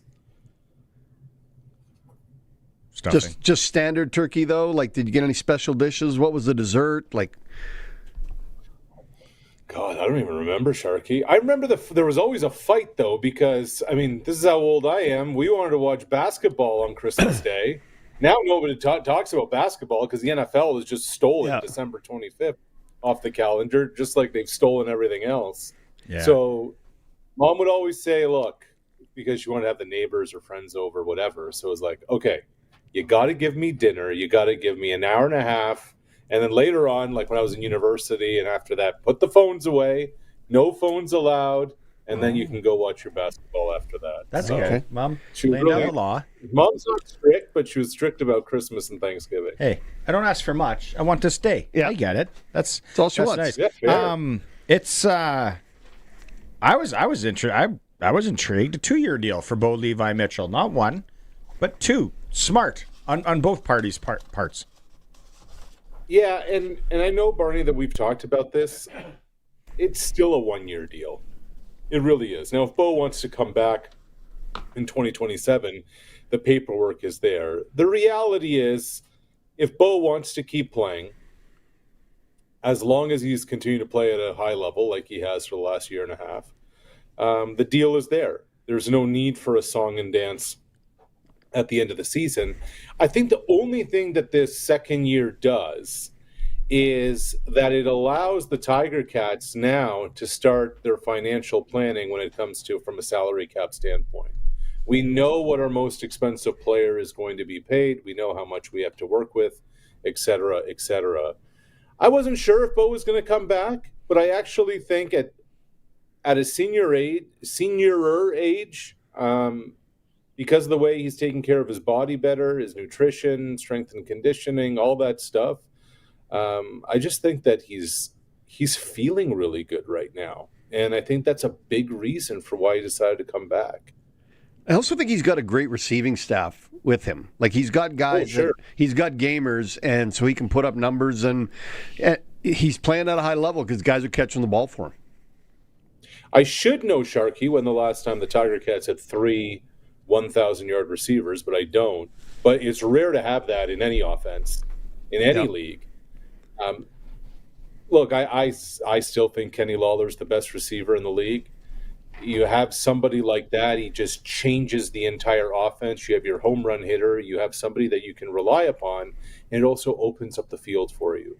And the fact that Bo has these weapons, and now another year with Scott Milanovic, I think will really help. Look, to me, I look at this East Division right now, and it's honestly Hamilton, and I know Montreal just got there. It is absolutely Hamilton's to win. They have all the kind of building blocks in place right now. It's a matter of going out and doing it, and it's up to Bo and company to go out and do it. Fajardo signed this week. Alexander signs an extension, although he was locked up. What brought Fajardo back, do you think? Because it was a topsy-turvy kind of year in Edmonton. Yeah, I think Cody Fajardo was either going back to Edmonton or he wasn't going to play football anymore. That's really the read I had on that whole situation at the end of the season. And there were some people that I talked to around Grey Cup who told me, hey, Cody's got a coaching offer at the University of Nevada. That's where he went to school. Remember, him and Kaepernick were at Nevada around the same time. And I'm like, oh, man, is he going to give this up and go back to playing football? And then you look into a little bit, it was an entry-level role. I don't know if it was like a quality control gig, an analyst gig, something like that. Okay, well, first of all, that's not going to pay anywhere near starting quarterback money. And also, I think, from some of the comments that Fajardo made, his wife's at home with 2 young kids. She's taking care of everything while he's up here and they're not making the playoffs. He's kind of saying to himself, well, what am I doing here? But then after taking a vacation, clearing, the emotion out of it, is like, okay, let's give this one more shot. And I honestly believe, guys, look, I don't want this to come across as sounding like sour grapes. It's not. Sour cabbage. Sour, very sour cabbage. I think the fact that Montreal and Sask were in the Grey Cup, his 2 former teams, he's probably looking at that saying, yeah, I want another shot at this thing. Like, it's human nature. That's all got to weigh into this whole thing. He's still got game left. Like, Cody Fajardo didn't look worn out or old or out of shape or anything. He's still got game left. I think it's a great move by Edmonton. Again, we're locking up a senior quarterback to play, right? A veteran quarterback that's going to give us the best chance to win. Isn't it like the senior part's really interesting, Sharky, because in a sport where it's all about younger, faster, cheaper, here you have arguably in the NFL, the MVP of the league is going to be Matthew Stafford, who's 40 years old. Here you have, the top among the top quarterbacks outside of Rourke and Alexander, almost everybody's a senior. So it's funny how that's gone with quarterback because of how much is required for that position. Yeah. And that brings us to the Trey Ford lottery or default. What happens to him? And I'll maybe add something to this question. Does he change positions? I don't think so. Okay.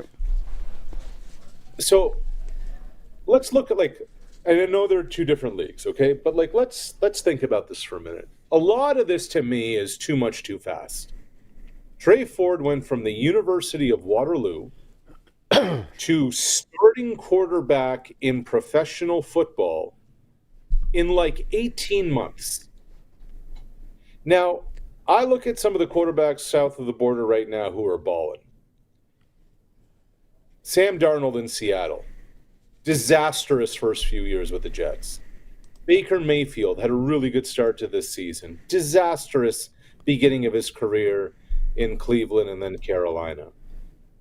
Sometimes you just need to understand what pro football is. Adjust to the speed of pro football. What does it take to play pro football? I think Trey Ford can still be a professional quarterback. I don't think it's going to happen in Edmonton. I think his time, he just needs to sometimes taking a step back, being the backup, going into a different situation with a new offense, new offensive coordinator can do you a ton of good. I'm not saying he is going to go there or anything like that. If there's two destinations for Trey Ford that I think would be great for him, I think Ottawa is one, and I think Montreal is one. Because there will be no expectation to start, even Hamilton, no expectation to start, an offensive-minded head coach who's also the play caller, who's also been a professional quarterback and got kicked in the teeth, who understands what it was like to play professional quarterback and can really help without having to manage being a face of the franchise along the way. Montreal's running a lot back, right? Phil Pott, now Alexander. Darnell Sankey, though, they're moving on from him. Interesting things in Montreal, but it looks like they know where their bread's buttered. I mean, they were right there, right? I mean, they get to the Grey Cup. They're hosting playoff games. With a healthy quarterback in the Grey Cup, who knows how things go? They have a good roster, and their defense continues to overachieve with Noel Thorpe there as their defensive play caller. In Montreal, as long as Alexander's healthy and you have that home run threat with Phil Pott, I don't know, guys. Have yourself an offensive line, and this offense will cook. And this offense didn't get a chance to cook for much of the season because Alexander wasn't healthy. Get him back, get him healthy. They're going to be hard to deal with. You have an update, I think, on Anton Ammanrud, Saskatchewan Huskies quarterback? Yeah, so for those, and I don't want to sensationalize things. I just want to kind of give an update because there are a lot of people kind of interested in the story and following what was going on around Vanier week, etc. Anton, of course, for those who don't remember, first 5 weeks of the season was the best quarterback, maybe the best player in all of Canadian University football. Was feeling unwell week 5 around Calgary, ends up in the hospital, was there for a number of weeks. For those watching on the stream, this is after the Huskies won the Hardy Cup. A couple of his teammates, including running back Riker Frank, bring a championship hat and a gold medal to Anton in the hospital.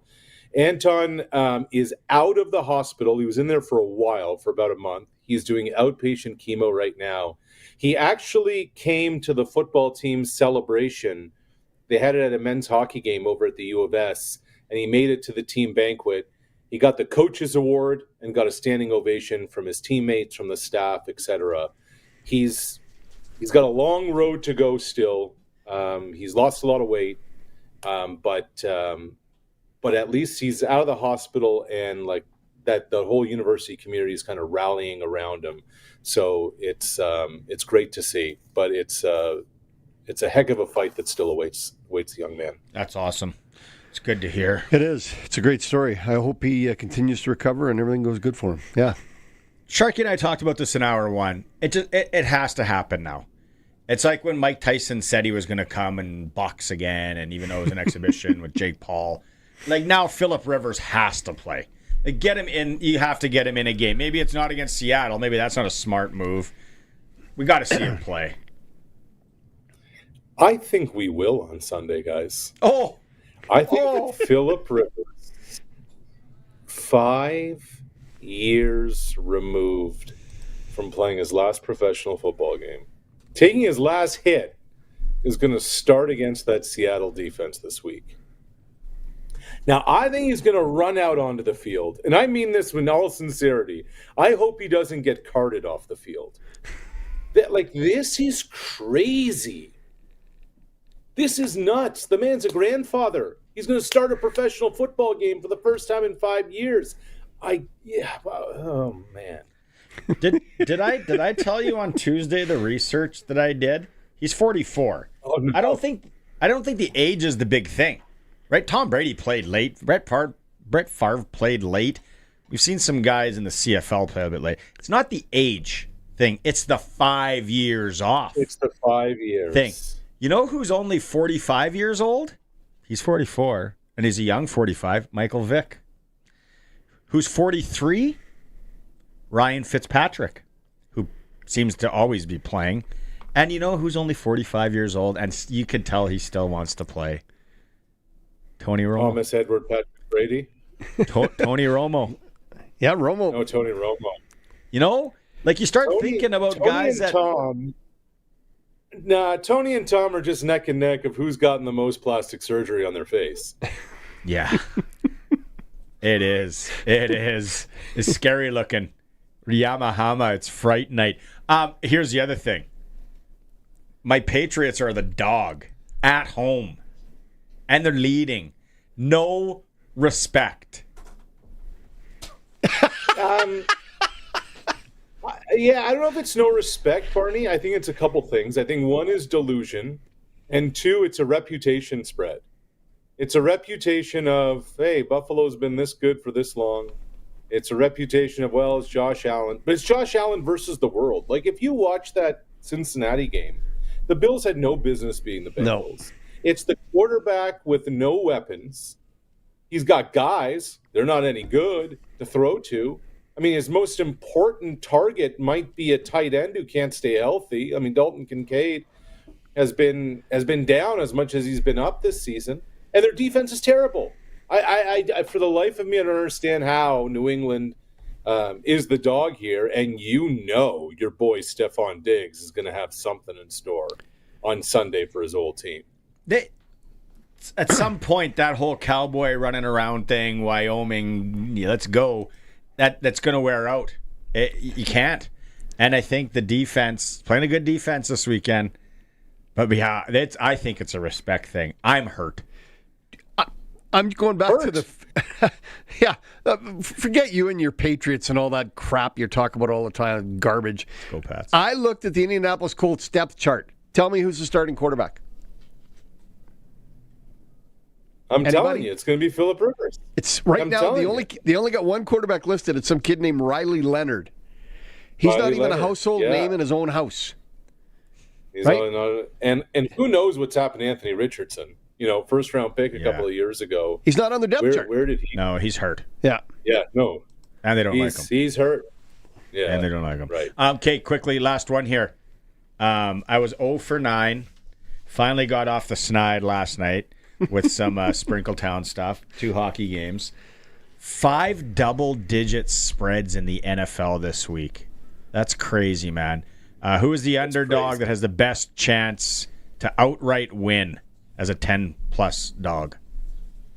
I just think... I don't know how much I'm believing in the Jacksonville Jaguars right now. Yep. That's a lot of points for a Jags offense that's been stop and start and go, then sputter, etc. Look, a lot of these dogs this week, Tennessee, the Jets, I mean, they're dreadful. We got Indianapolis trotting out a grand, but I just don't know how much I'm buying these Jaguars right now, fellas. You know what bothers me? And maybe it's because I lost my last survivor on them. Again, now last week, everyone's like, oh, the Los Angeles Rams are so good. They're unbelievable, the Los Angeles Rams. Did you see them lose in Charlotte? Did everybody see that?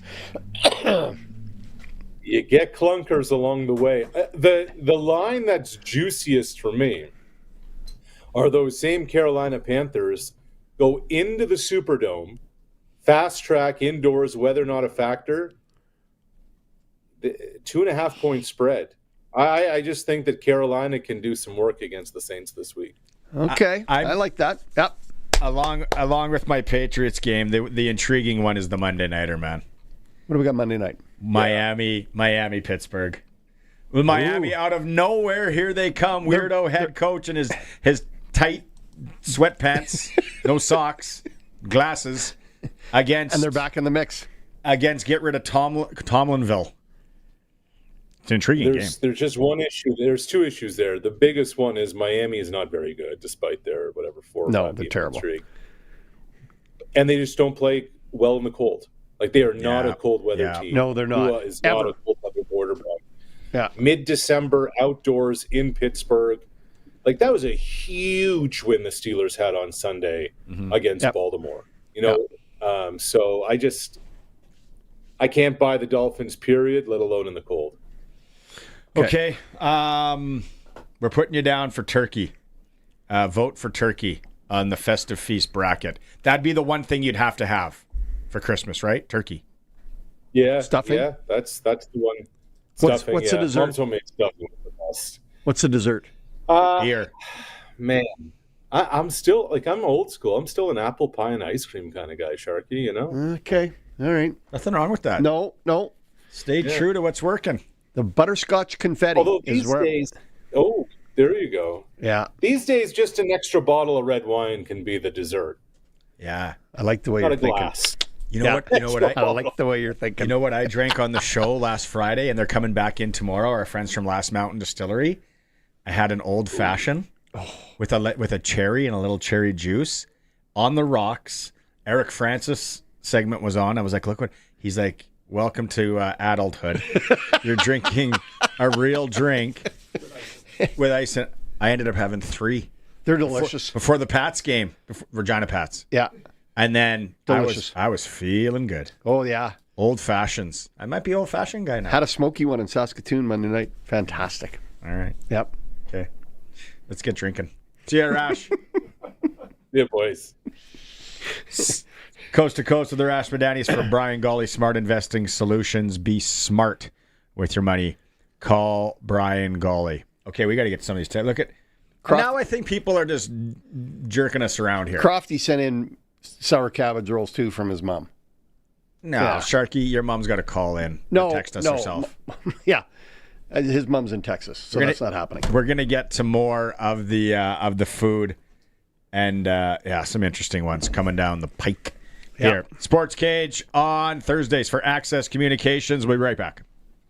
Looking for the best gear at the best price? Extreme Hockey and Sport just raised the bar. Now, with a price match guarantee, find the same product anywhere else, show the price, and they'll match it. The gear you need, the service you trust, and the price you want. Why settle for anything less? Get the local loyalty and the price match guarantee only at Extreme Hockey. Any budget, expert fit. Your local sit and fit hockey shop. Extreme Hockey and Sport, 1425 McIntyre Street, Regina's Hockey Shop.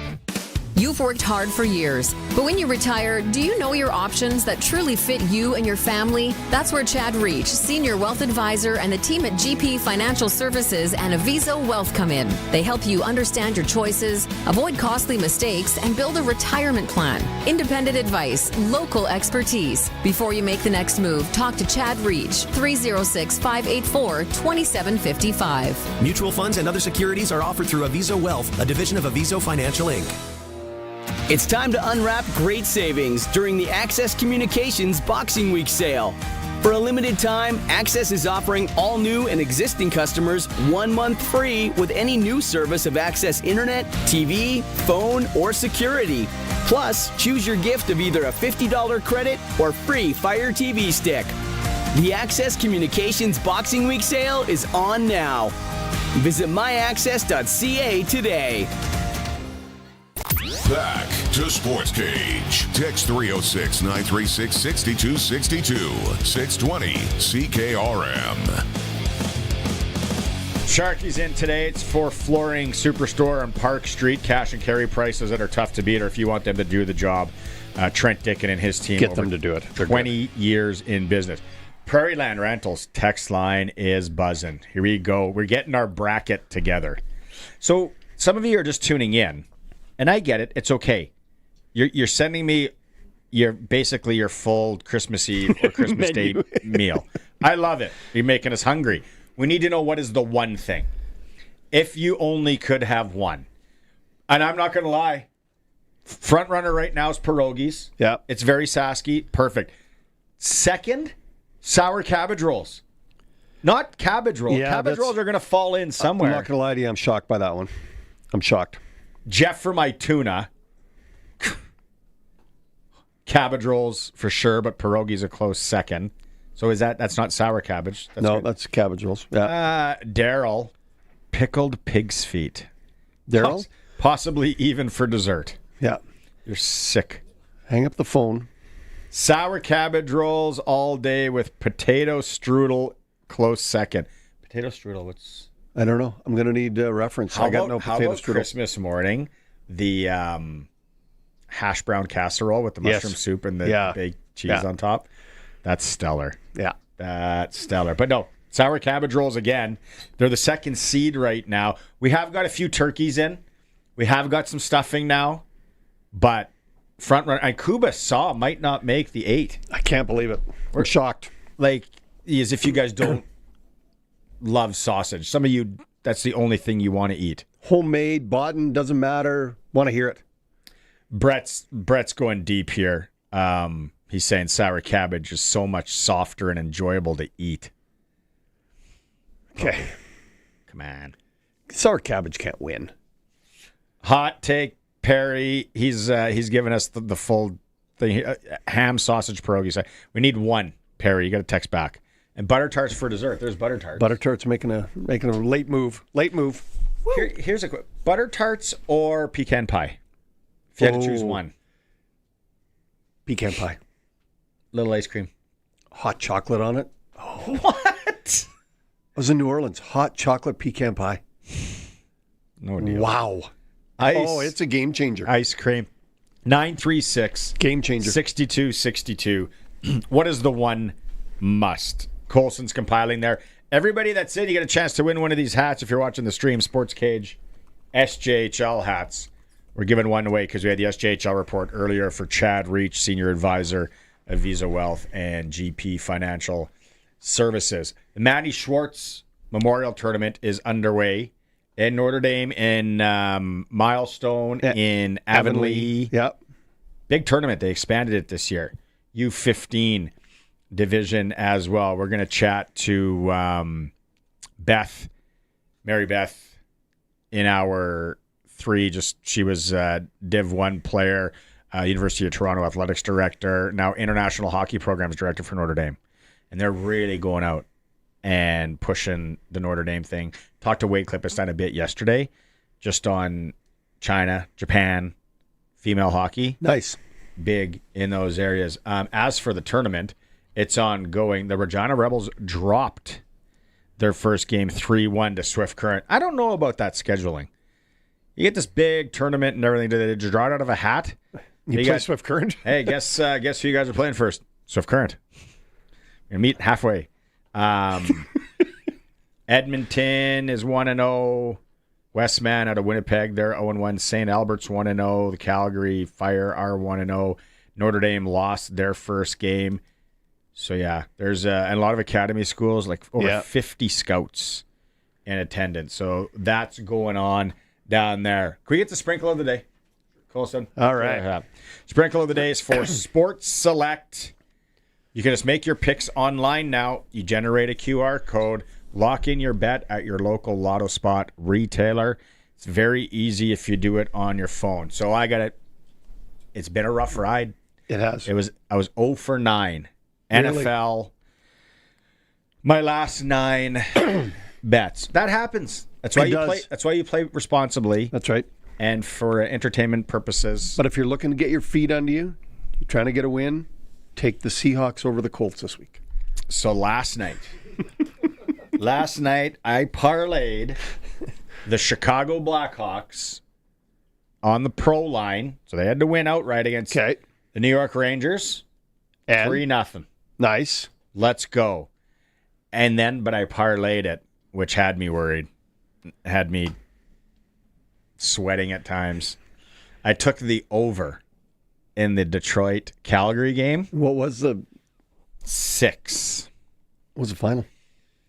I really tune into the game at the end of the second, and it's 4-0. Yeah, that's when I turned it off. Yeah, Detroit. And then I'm like... I had no skin in the game, so I didn't care. Then the Flames scored. I don't know if their first goal... No, their first goal wasn't the penalty shot goal, but they scored... So now it's 4-1, early third. I text our boy, Eric Francis, and I said, buddy... I need 2. I need the over in this game to get off the snide. I parlayed it with the Hawks win. He goes, hilarious, because I need the under. So then it was kind of a back and forth. We were humming and hawing, and then it was a 4-3 final. Red Wings. I hit the over. Nice. He sends me a congratulations. Good to have you back. He says he's flying to Los Angeles tomorrow. The Flames are doing their dad trip, and he's gonna be on, obviously. But sprinkle of the day for Sports Select. Let's go to the Monday nighter or Thursday nighter. Thursday nighter. Intriguing. Is this now 5.5 point spread? Tampa Bay. I haven't been following if guys are out or I don't know, but 5.5 points. Atlanta in Tampa Bay. Mike Evans might be back in. I only know that because he's on my fantasy team. Okay. Because he's on my fantasy team. I've watched Tampa the last couple weeks. I'm not super impressed. Really? I think Tampa's been pretty good. And Atlanta has been very Jekyll and Hyde-ish, very Atlanta-like. So, and then the over-under's 43.5. Yeah. What do you got for a spread? It's a forecast in Tampa Bay. Remember, now you can do all this at your computer or on your phone, and you just get the QR code. You don't think it's Tampa Bay? You think it's Atlanta? No, I might hit the over-under. Perfect weather tonight. I'm going the over. Okay. That's my sprinkle of the day. Over 43.5. Do what you want. It says an S beside it. It means you can play it on the single. Just get your QR code, go into your Lotto Spot retailer. They scan it, boom. Or fill out the coupons like old school, like we did growing up. Must be 18 plus to play. Play responsibly. Get cash in hand with the original Sports Select. Break time. Come back with the ticker. Sportscage. It's the start of a new year. Time to get financially fit. If you're looking to open an RRSP or a TFSA, maximize an existing account, or update your investment mix, Cooperators can provide the personalized advice and service you need. Want to start the new year on the right financial foot? Contact your local advisor to build a plan that works for you. Cooperators, investing in your future together.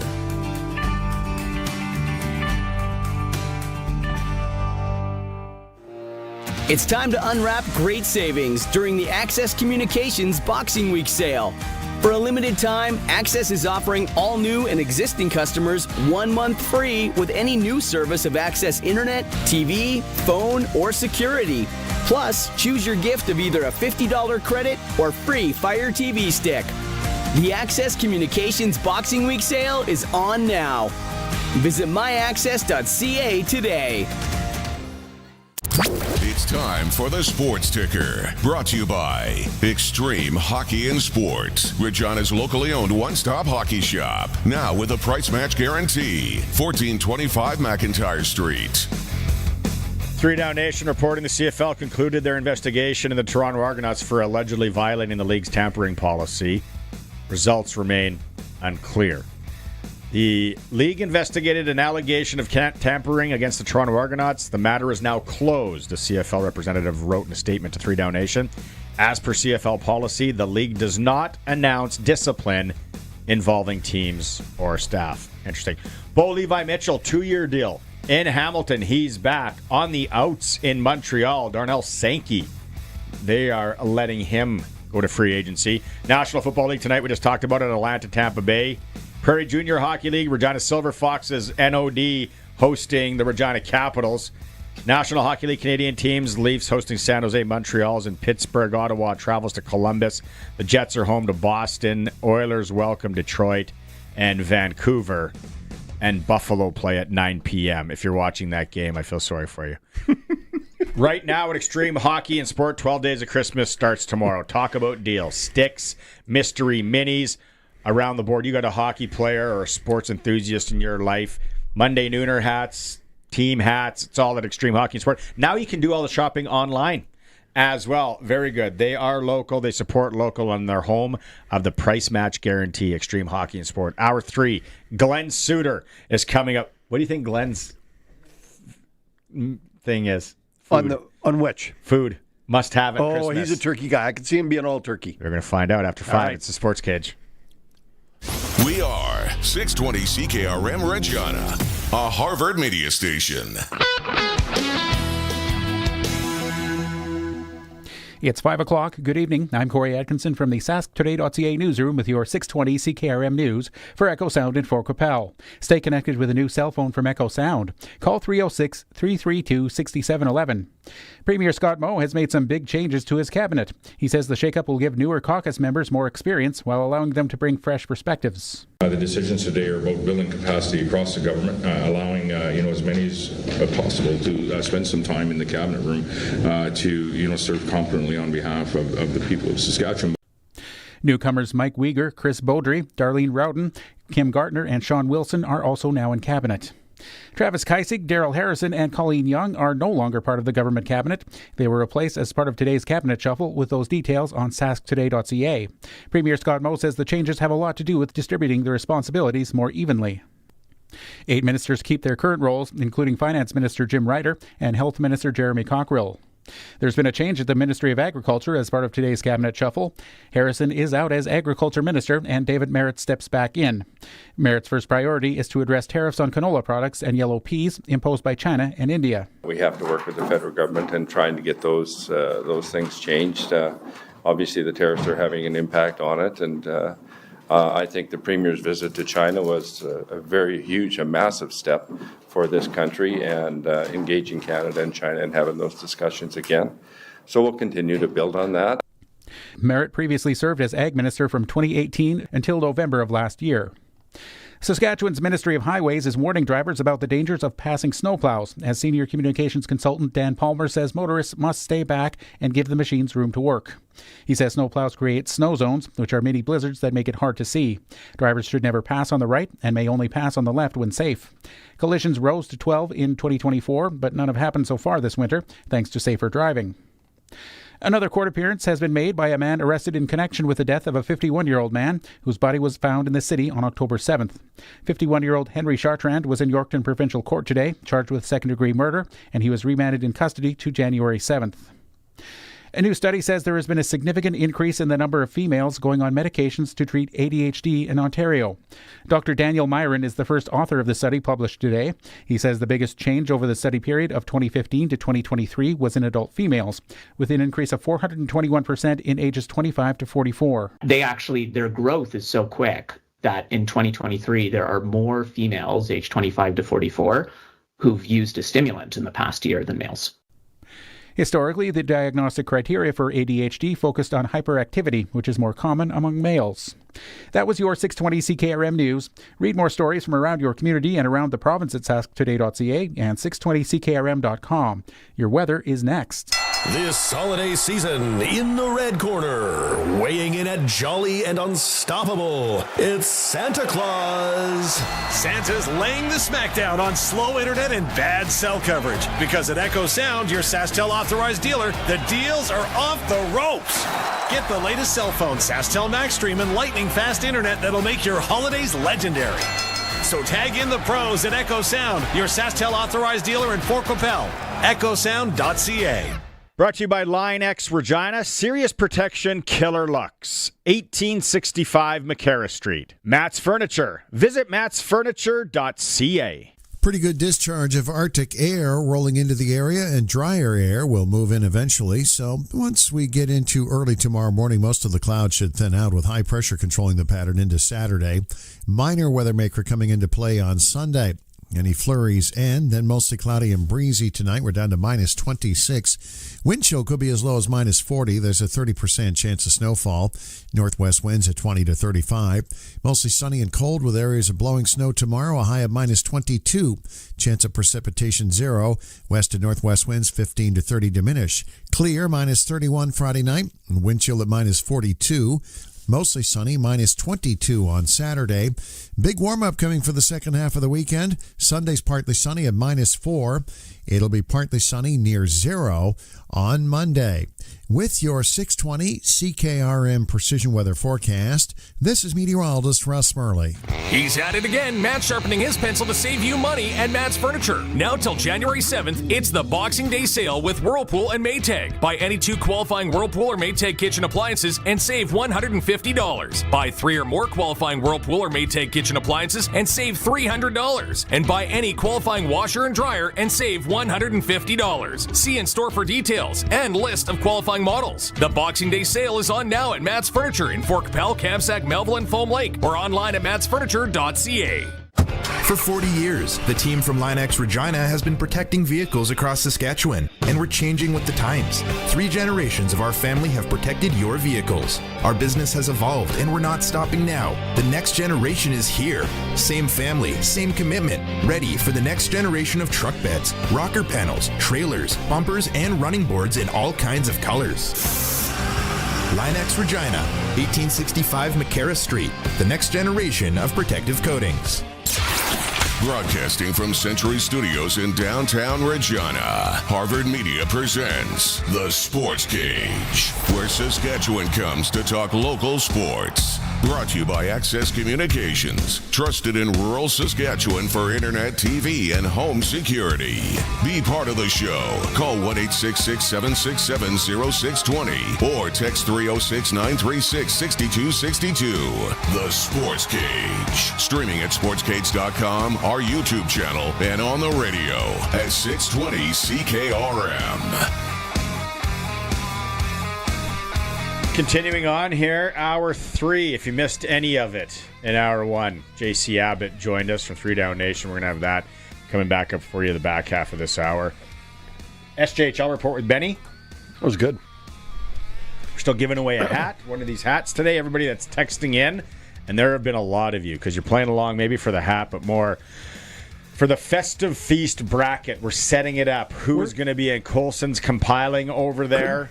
We want to know the one thing that you have to have when it comes to Christmas food. Where's rum and eggnog? It could be a dessert. It could be a food, I guess a drink, if you want to throw a drink in there. Haven't heard rum and eggnog yet. By far, there's a few front runners. Pierogies, we are Sasky. Yep. Then sour cabbage rolls are the second most popular. Can't believe it. Ham. So we got a few more sausages now. Stuffing is in there. How's our butterscotch confetti doing? Regular cabbage rolls, butterscotch confetti. We literally have 2 votes. One of them's you. I think everybody loves it though.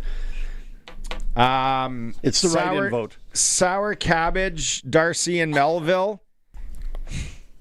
Melville that area could be the sour cabbage capital of the country. No kubasa? Where's the kubasa? Then he said dessert rhubarb cheesecake. Okay. Darcy, you're a good guy, but we're not going for supper anytime soon. We're not going to your house. Ron and Deb is dressing. I like Deb a good says dressing. Turkey with cranberry sauce. Yeah. So that's... But turkey, I don't even know if turkey's going to make the top 8. That's crazy. Or is kubasa or sausage. People that are late to the party, head cheese. I had to text in personally. What about head cheese? I said we talked about it. Studenettes. My mom and dad used to make it, and the big pot would come out and stink up the whole house. I'd have to move my clothing. In high school, I'd have to move my clothing to the garage that day. Are we actually putting head cheese in the mix? No. Is okay. Good. No one's voting for head cheese. People just like making fun of head cheese. Oh, okay, that's good. And the people that eat it. But at our Christmas day, my brother-in-law, my brother, I think my mom, and then whoever the newbie is, whoever the new boyfriend, girlfriend with the nieces and nephews, they have to eat it. That's the only people that eat it. Vinegar and pepper. And I used to eat it as a kid. Just like kuchia, that's wheat, the Ukrainian wheat thing. I still could do borscht, but I like the broth of borscht. The beets, I could take it or leave it. Little sour cream in there. Borscht doesn't even make it on our list. Well, borscht shouldn't be on the list. You don't think so? It's not a Christmas thing. Yeah, it is. No, it's not. Who was and then in hour 1, somebody said pot of gold. The pot of gold box of chocolates is the biggest farce. That whole map and that navigation, if you didn't have that, when you're a kid and you go to that lottery, you did not want to play. It's roulette. Yeah. Pot of gold roulette's one of the grossest things you can play. There's more half-chewed chocolate laying around the house. Why did I just put in my mouth? It's like you go to someone's house and you grab the pot of gold and you'd eat it and then you'd be like, oh yeah. And then you'd be like, I'll be right back. And you go to the garbage and you spit it in. Or the toilet. Yeah. Was that orange?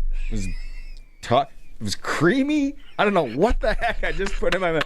Because there was like 2 good ones. And the 2 good ones were always gone. They were gone right away. And then I think it was always the person that had the map would ditch it and be like, "That's suckers. You eat that crap." Toffee Faye. My wife. Turtles. Oh, I don't like turtles. Homemade turtles I had once earlier. Toffee Faye. My wife will sneak in the odd box to the house. Yeah. And I'll be like, oh, some Toffee Faye must be for gifts. And then I'll go back like 3-4 days later, and I'm like, the Toffee Faye's gone. There's one left. Who's she kidding? Likes your Toffee Faye desserts. Turtles are good. Why are you down on turtles? Nah. What were those peppermint sticky things they used to have? I hate peppermint. They used to have that. Peppermint is bad. Besides Toffee Faye, to be honest with you, I don't know. Maybe a nice Toblerone bar. Yeah, just a chocolate bar. Yeah. Other than that, I'm not. And then we had, what are those cinnamon twist things people have sent in? Scuffles. Scuffles. Yeah. We've had trifle. We've had strudels. Yeah. I don't think any of those are making the list. Stuffing's making the list. Turkey might not make it. Ham. Ham's we've had more people that like ham. Yeah. Than turkey. So doing some research, it's ham's a winner worldwide. Prairieland Rentals text line, text it in if you're driving home. You got a chance to win a new Sportscage SJHL hat. We're having fun. Let us know the roads out there too. Doesn't look super juicy, but if you need a snow thrower, I've been telling you, Prairieland Rentals. You don't want a shovel. They got brand new in stock warranty. They are your Husqvarna snow thrower dealer. 936-6262. We'll keep it going. Let's get going with Glen Suitor. Time now for press coverage with CFL and Saskatchewan Roughrider legend Glen Suitor on the Sportscage. Brought to you by Bronco Plumbing and Heating, where professional service is guaranteed. They'll treat you right. 781-2090.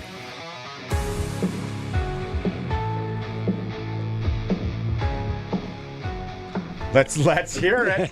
Let's hear it. The one thing Glen Suitor has to have that we can put in the bracket.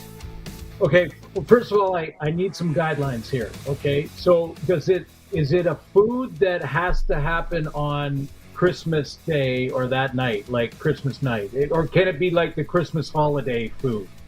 No, Christmas Eve or Christmas Day we're going with. Yeah, that's those 2 days. Okay, so because my pick would have been the turkey soup 3 or 4 days after the turkey.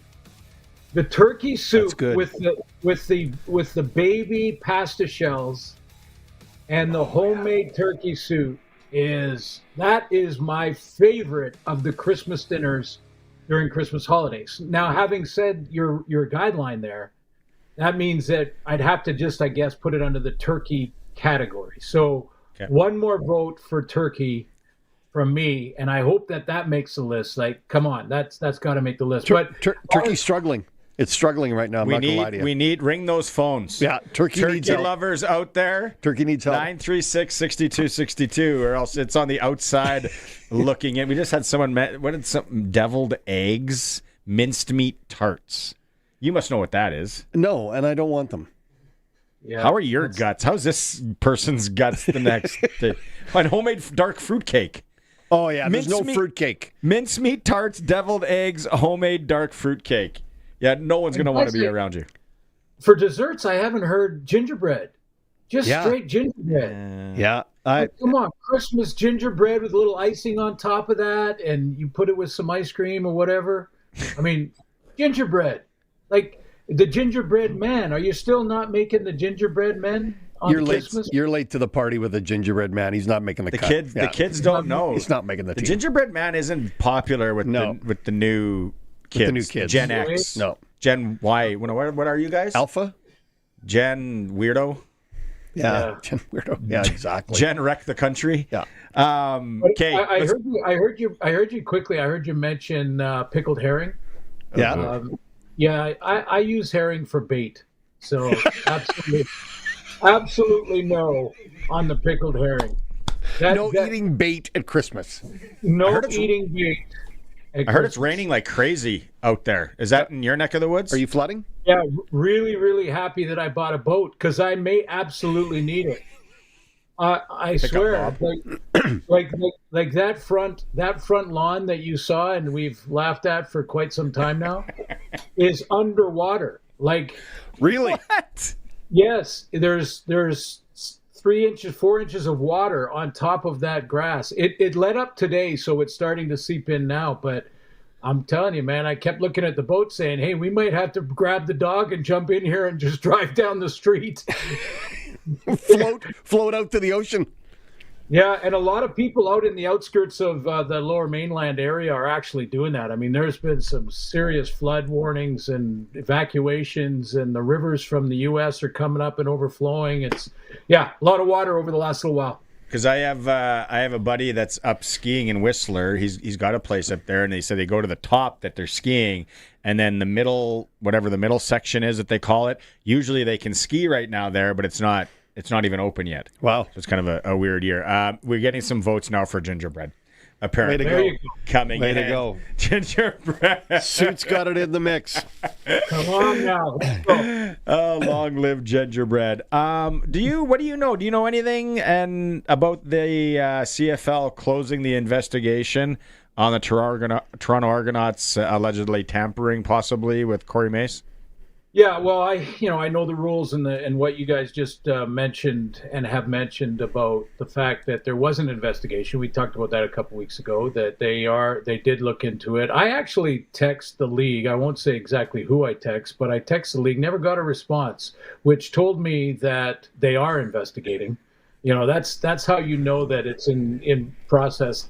And so we knew that, and the fact that we haven't heard any leaks with regards to any sort of punishment towards the Argos probably means that they didn't find enough to find them or whatever. So again, it's still a little bit of speculation, but I find it interesting and maybe a little ironic that everybody wants to know the personal salaries of every player, but they can't tell us if they find a team for tampering. Come on. Yeah. I wonder if there's anything tied to John Murphy being out there. I wonder. Yeah.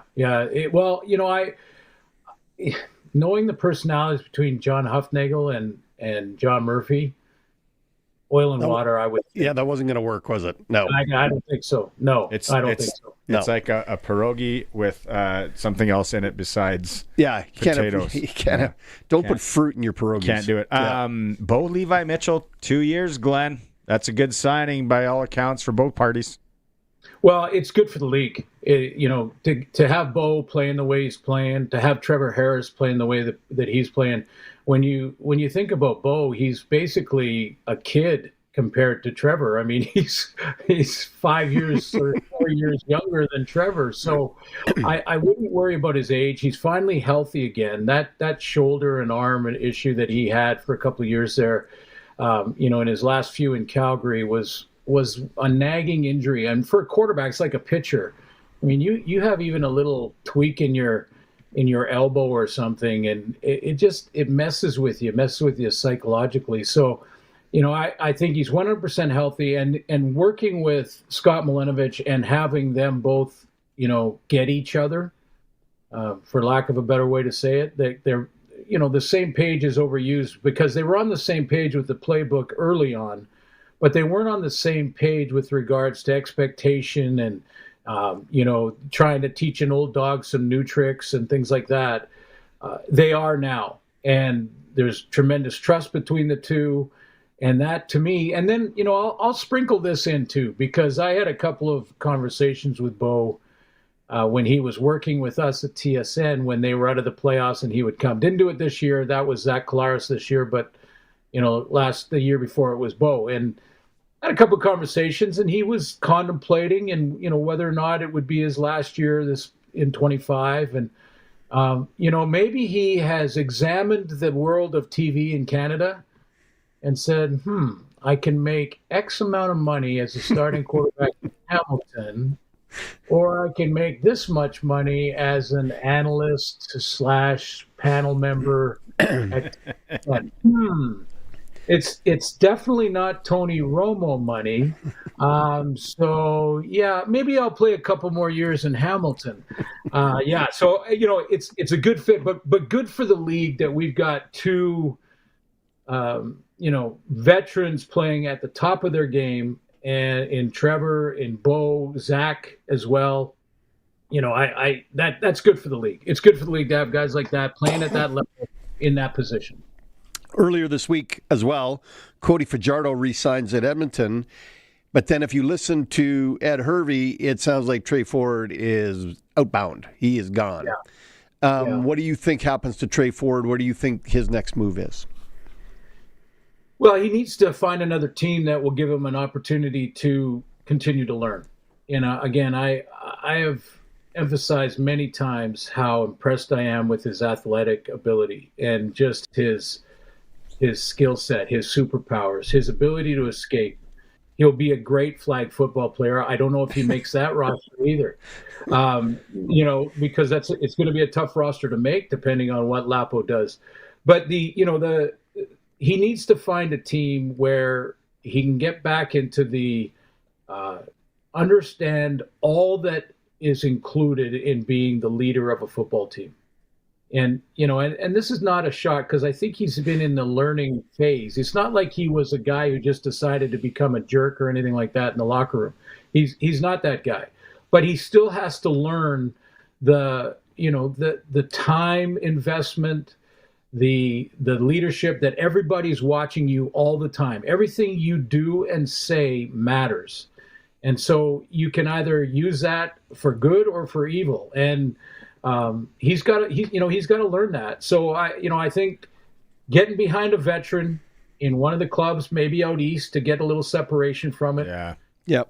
I will say, Barney, that Cody Fajardo signing, I mean, that was probably, that had to be the priority so that they could figure out exactly what they were going to do. If Cody wasn't going to come back, then how does that change the dynamic? Not to say that Trey would have all of a sudden be vaulted back into the starting role. I think he's going to earn that over time, but probably with another team. But to promise Cody, like, hey, Cody, you're our guy.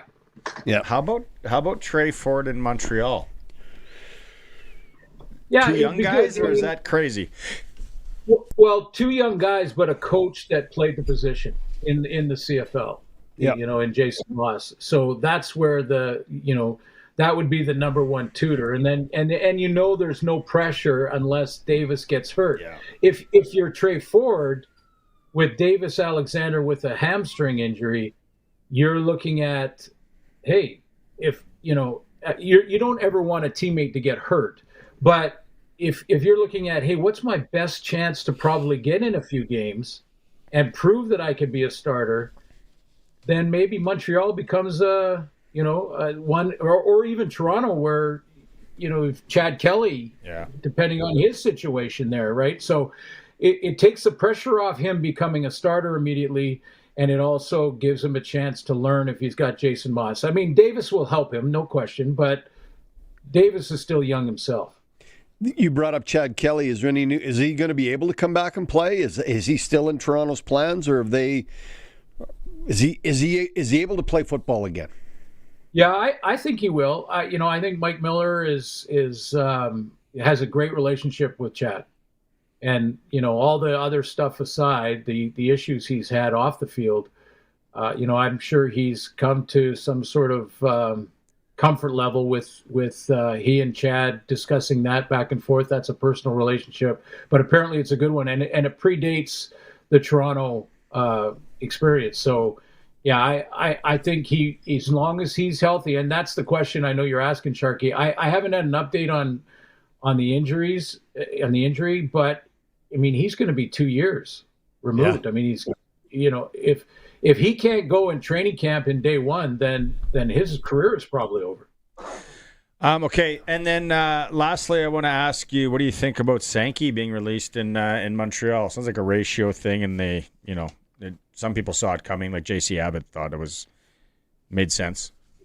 Yeah. When they signed Jeffrey Canton-Arcou, who I think is just a star on the rise. I mean, he's going to be great and is Canadian. So Canton-Arcou signing, that was the writing on the wall. Sankey, boy, I'd be tempted. I mean, Jameer Thurman is the guy in Saskatchewan, so that's probably not the right fit. And Jameer has been excellent, but I'd be tempted, man.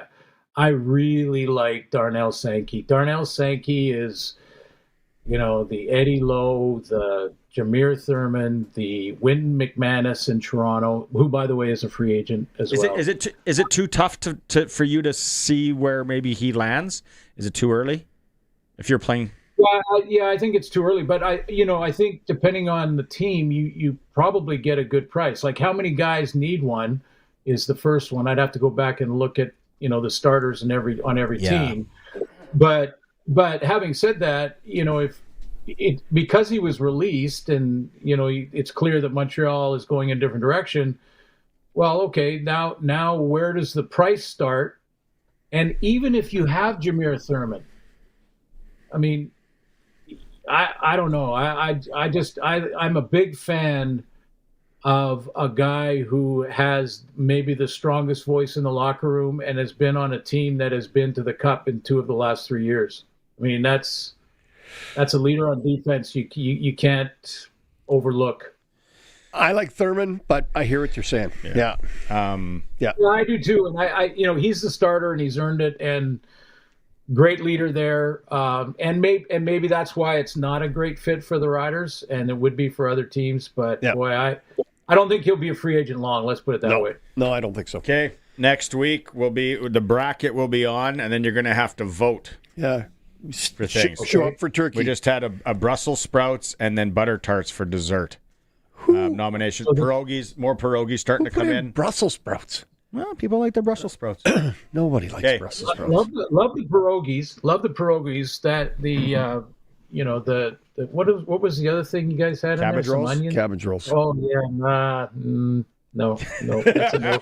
You just haven't had the right ones. You need a nice Ukrainian lady, a nice baba. Yeah, making it. But everyone's going after these sour cabbage ones. Yeah, which they're popular. Yeah. I guess I'm wrong. I can admit when I'm wrong. I like the regular ones. We'll see how they do. Turkey and gingerbread. Yeah, next week on the show. Gingerbread. You got it. Matters. Okay. See you, Suits. All right. Thanks, Glenn. Bye. That's press coverage of the Glen Suitor, brought to you by Bronco Plumbing and Heating, where professional service is guaranteed. They'll treat you right. Bronco Plumbing and Heating, 781-2090. If your furnace isn't working properly in the next few days, you're going to know. Yeah, you're going to know early in the morning. Don't just not middle of the night or come home from work. Yeah. You got busted pipes when it gets cold for a few days and... Yeah, don't let it get to that stage. Bronco Plumbing and Heating. They're not going to give you the runaround either there. Okay, we'll go to break. We're still going to talk some Mandy Schwartz. We got more texts coming in on the food front. Need some rum and eggnog. Where's that? Not making it. It's a Sportscage streaming through our YouTube channel at sportscage.com. It's time to unwrap great savings during the Access Communications Boxing Week sale. For a limited time, Access is offering all new and existing customers 1 month free with any new service of Access Internet, TV, phone, or security. Plus, choose your gift of either a $50 credit or free Fire TV stick. The Access Communications Boxing Week sale is on now. Visit myaccess.ca today.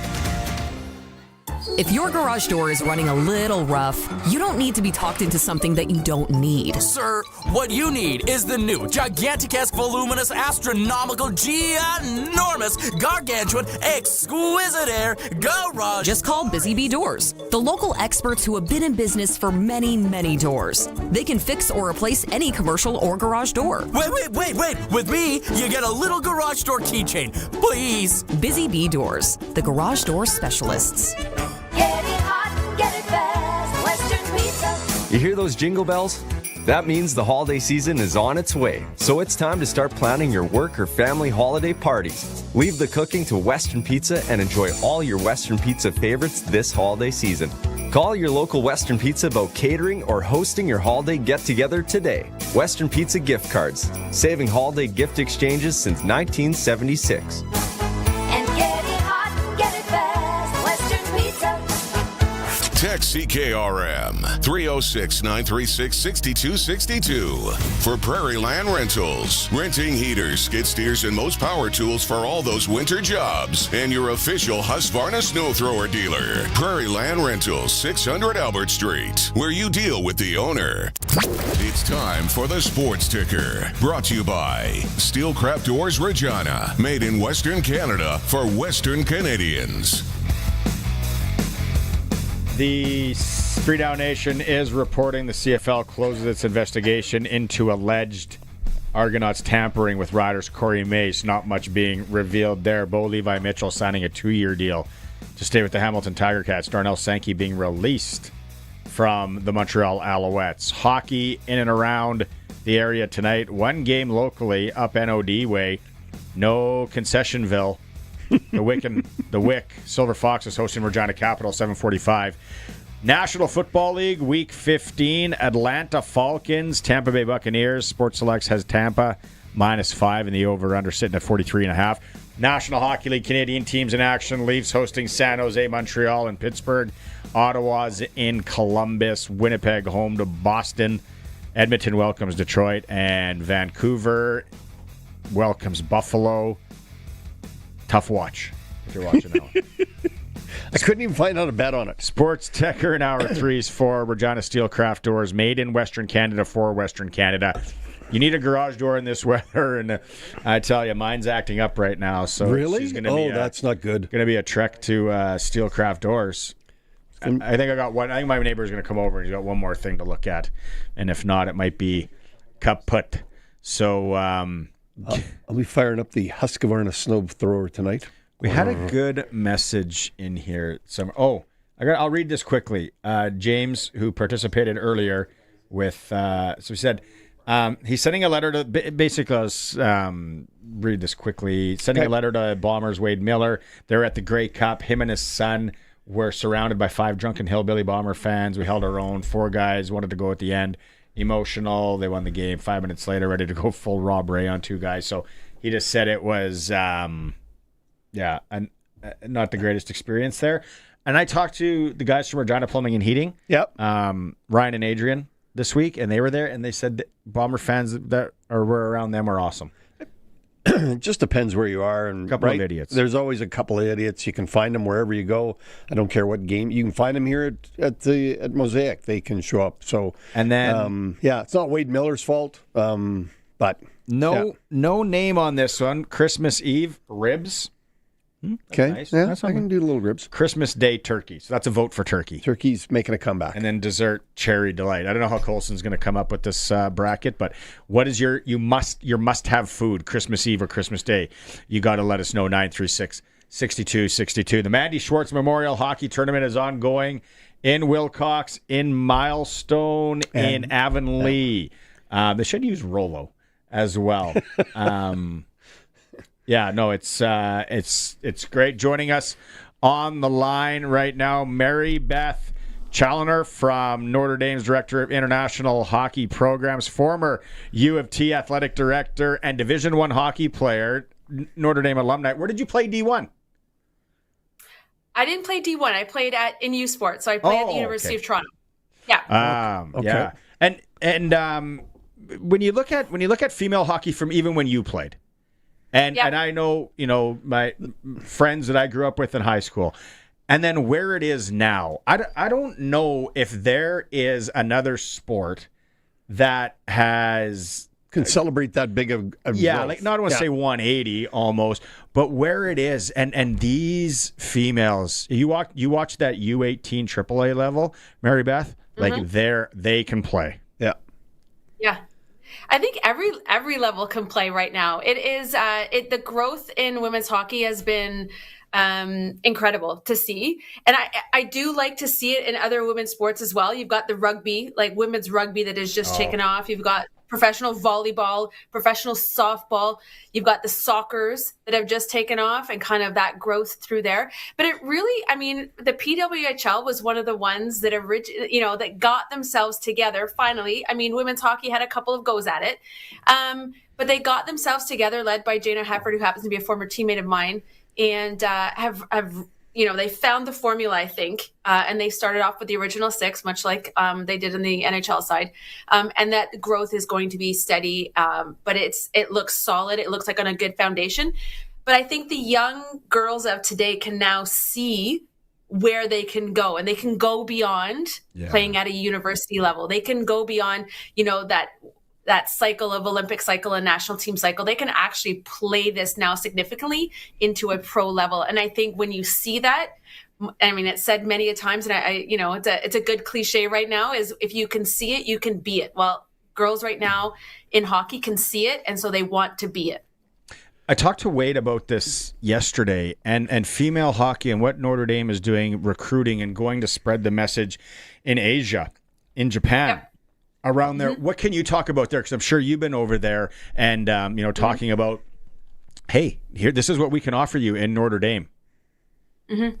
Oh, that's a big message, because right now in Asia, I've done 2 trips over there, and it's obviously there's a lot of growth on the men's side, and that continues to grow. But every conversation I'm in, I ask about where the girls are. Are the girls playing? Where are the leagues? How do we? What is the formula? Because their national team programs actually at the level there are. They are better than the men's. So their national team and where they sit internationally in terms of rankings are higher than the men's side. But that growth at the grassroots level is not quite there. So what I'm finding really interesting is where are they? How can we help them gain access to the sport so that it can grow and develop? And so that's what we can offer. We can offer them that opportunity, to bring hockey skills to them and help them and support them. It's really about supporting. But we talk to a lot of families, parents who are first generation hockey people. They've never been in this sport, but their kids have taken a liking to it for whatever reason. A lot of Cole McCarr and Connor McDavid fans. And that's how they've kind of accessed the sport, is through some of these international superstars. So the parents are now trying to figure it out. And so oftentimes you're going over there trying to educate the parents on the next steps and what the best pathways are. But it's really about growing the grassroots level. But for me, particularly at the women's side, I keep asking those questions and wanting to bring that to ensure that the girls have the same access as their boys do. You've got the big tournament going on in Notre Dame and 2 surrounding communities. Obviously, lots of buzz around the arena. If somebody was going to come, where would you suggest that they show up? Whether it be one of those 3, does it matter? What can they expect at each of the 3 arenas that you're playing at? I don't think it matters. All of the age groups are kind of rotating, and you get a glimpse at any arena that you go to. I just finished watching it's still going on. They're late in the 3rd period. The U15s. Wow. I mean, talk about seeing it at that age group and those 13 and 14-year-olds. And they're skating way faster than I think I did at 13 and 14. Yeah. So it's great to see. It's great hockey, I think, to answer your question, at any of the spaces you go to, and you're going to see a variety of teams. Right now, we've got about 40 scouts, too, walking around all 3 towns and into those arenas. So it's great to see the attention. I just walked past 2 from the University of Maine. So it's great to see the attention and knowing that some of the best youth hockey is here, and that the scouts from different universities are looking at this tournament to do their scouting. Very cool. Okay, I got about a minute left. I got to ask you this though. I have a U13 AA girl playing. Loves the sport. Always have. And like you said, they're so good nowadays. I find it so interesting. Being a male that played the game, coached the game. My son's U15. The girls have always been easier to coach, I find, whether it's flag football or hockey, but they're so literal. Like, you tell a girl, you have to stand there, and they were playing this ball. They're standing there. Like, it doesn't matter if the puck's going whatever. I'm supposed to be here. What advice can you give me? It's so funny because I actually coached flag football and girls hockey as well. And I think much like the boys, some of the girls do, and some of the girls really have a feel for it. They start gaining some of the knowledge and understanding that it's not literal. But yes, you have some kids that take everything literally. So you've got to figure out who those are. Yeah. And you've got to say, okay, and give them some situations. And I don't mean just stand here. It means you need to be in the space. Yeah. Or it was funny. This was a weird analogy. I don't know where it came from, but there were U11s I was coaching. And on defense, you weren't trying to have them flat at a blue line. So I was like, it's kind of like a teeter-totter. Like if your partner is down, someone's got to go up, and then vice versa. If the puck goes around, someone's got to go down. So if you go down, someone's got to come up, and that clicked. It's kind of finding that like magic tool that clicks with them and resonates, and then if they retain it and they go, oh, okay, I get it now, and then you can see them start once they gain that knowledge and understanding, they put it into practice. That's how my wife deals with me as an educator. I was going to say, teeter-totter. There are lots of people talk to me like that. Teeter-totter. Mary Beth, thanks so much for making time. I know it was a long travel day for you, and things are so exciting, and the roads. Hopefully you don't have to travel that much. If you do, stay safe. I'm in Walchuk, so I'm good. Yeah, right on. Thanks for doing this. Have a great weekend out there. Thank you for having me. All the best. Right on. Yeah, Thank you. That tournament.